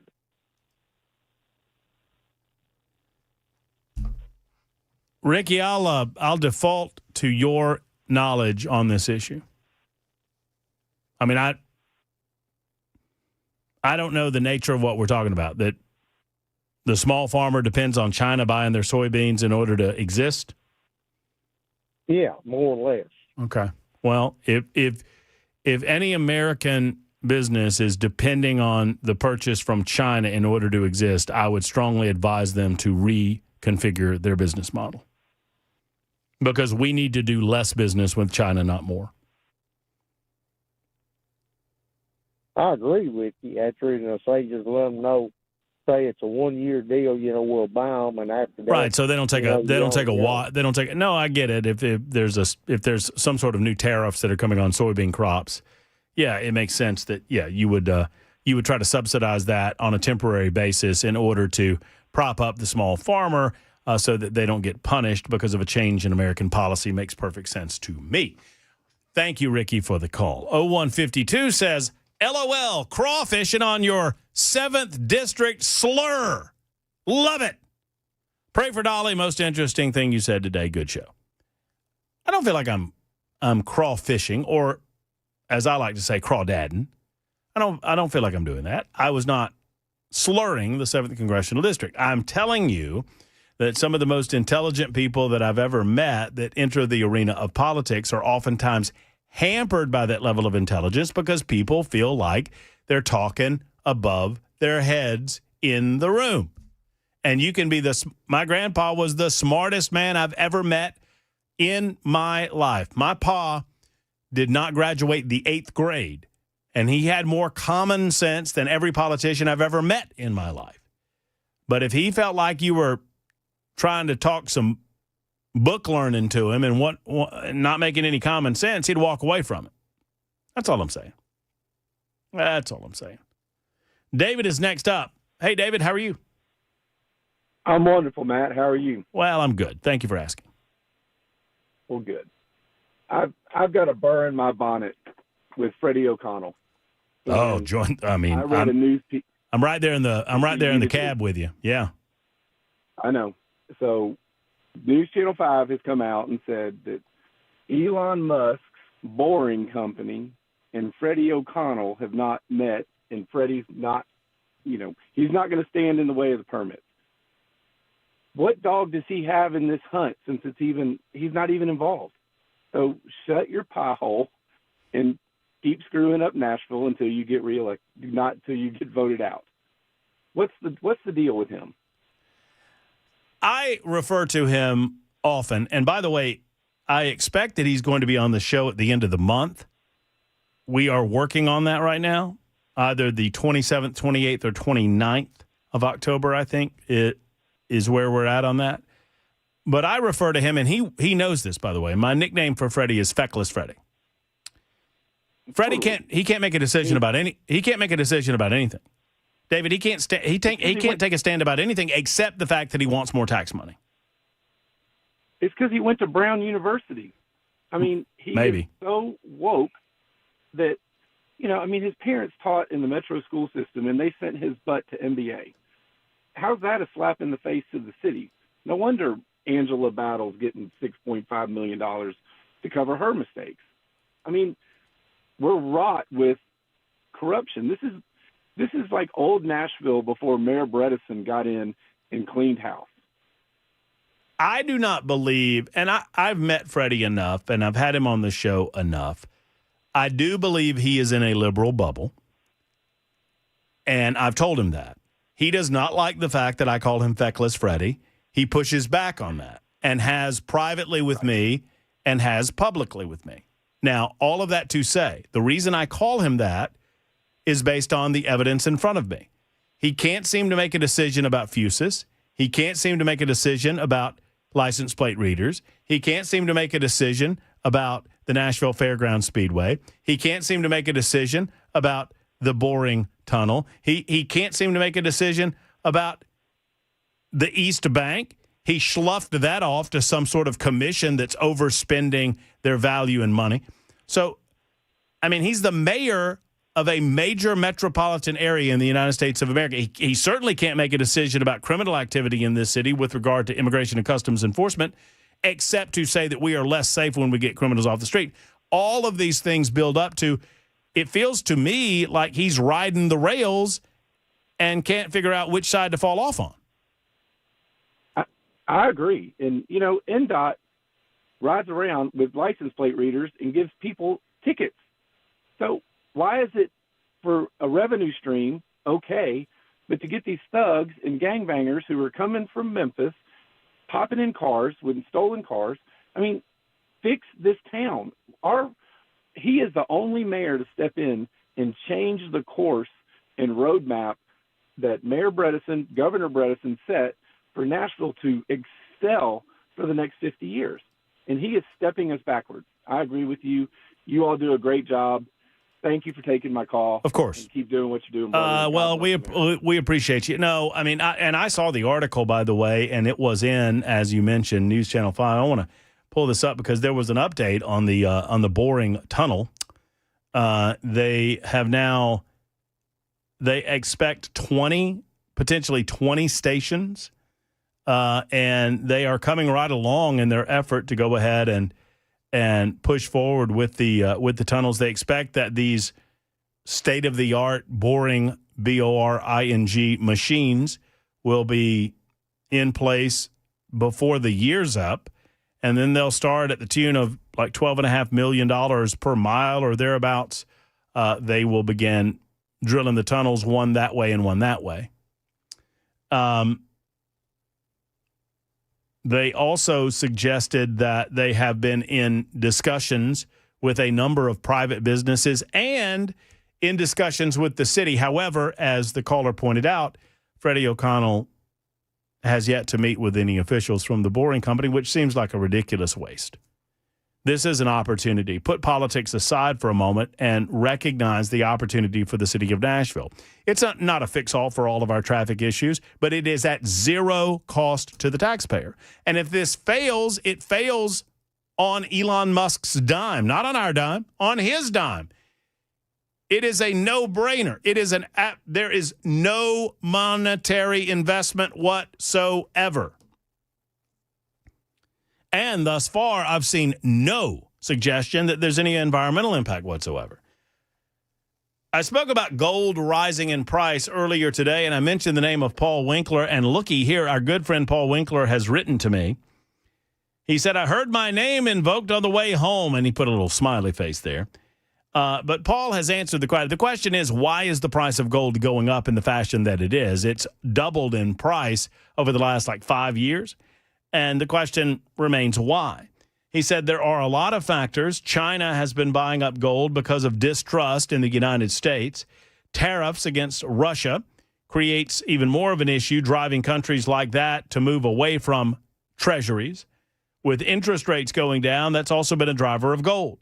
It's basically a concern about control and the fact that Trump will use anything at his disposal to steer the advantage to the United States of America. It probably doesn't help that people can buy gold at places like Costco. Some of the mining companies have been driven up so high that their prices are exceeding the prices of tech companies dealing in AI.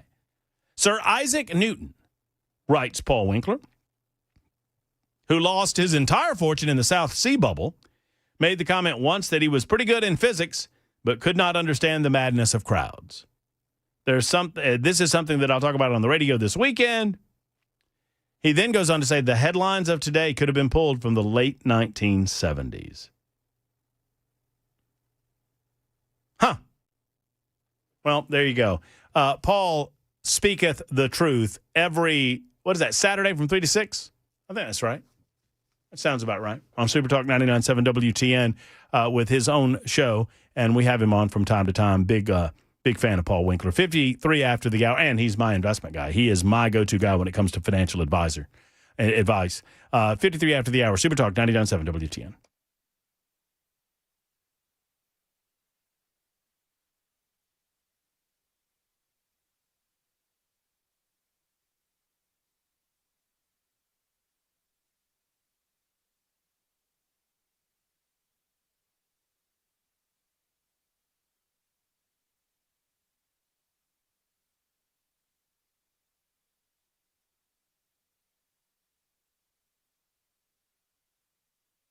Hello, friends. It's Matt Murphy, and I want to talk to you for a moment about Grace Point Healthcare. Grace Point Healthcare is modern medicine delivered the old-fashioned way. And I'm so excited about Grace Point and their Smart Care plans. Did you know, for example, that your HSA can help you with your Smart Care plan? That's right. Your HSA can pay for that Smart Care plan now. $99 a month for adults and $79 a month for the kids. Or you can sign up for a family plan and receive a 10% off discount for each additional family member after the first additional enrollee. Friends, it is all about cost, and it's all about understanding what your medical service is going to cost you. And it's also about getting all of these other people and factors and companies out of the way between the relationship between you and your doctor. That's what it's about at Grace Point. I love these guys. By the way, Grace Point is a complete international travel immunization clinic as well. So if you're planning to travel out of the country, travel visit is only $150 plus sports physical, $99. There you go. 599-6868. That's 599-6868 for our friends at Grace Point Healthcare. Modern medicine delivered the old-fashioned way.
Hey, friends, Matt Murphy for Efficient Heating and Cooling. Efficient Heating and Cooling is a small company with big service and big results.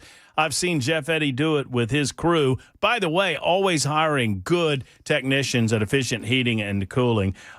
They absolutely love good people, and they want to help you. If you're in HVAC and you're interested in a new opportunity, Efficient is always hiring.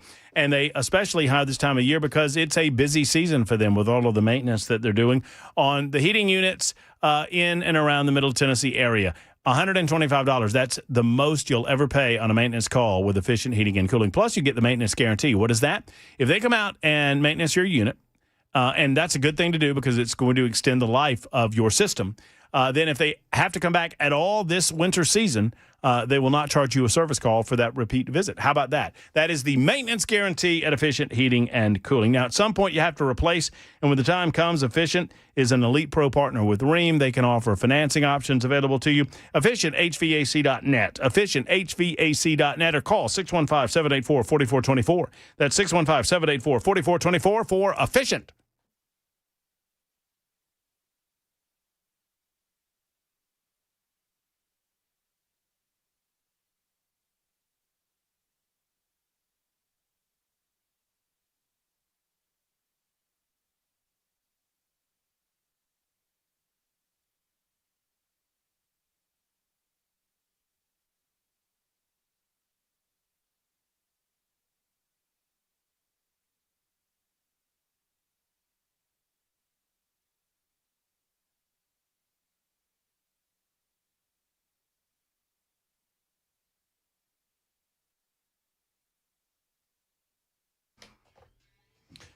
Have you been in the traffic center lately? I have not. I feel like Jay has to run a treadmill or something to keep the traffic center operational. What is going on in the background there? It's like he's grinding corn. No comment from you? I mean, I He's feel like doing something. He's doing. It's like he's grinding corn while the traffic's Busy going. man. Busy. Speaking of busy, very, very busy out at the BNA airport. So if you've not heard, starting in about a minute from now until midnight, the air traffic control center is going dark. That's going to cause delays. Now, there will still be incoming flights, and I understand outgoing flights as a result of assistance from Memphis, but expect delays if you're traveling at all tonight. We'll keep you up to date right here on Super Talk 99.7 WTN. Dan Mandis will have it all in the morning at Nashville's Morning News. Then Chris Hand, Chad Benson. And before you know it, a Wednesday edition of The Murphy Show. I've enjoyed it. I hope you have as well. For Jackson Williams, Ken Weaver, and the rest of the gang, have a wonderful evening. Hug your loved ones. So long, everybody.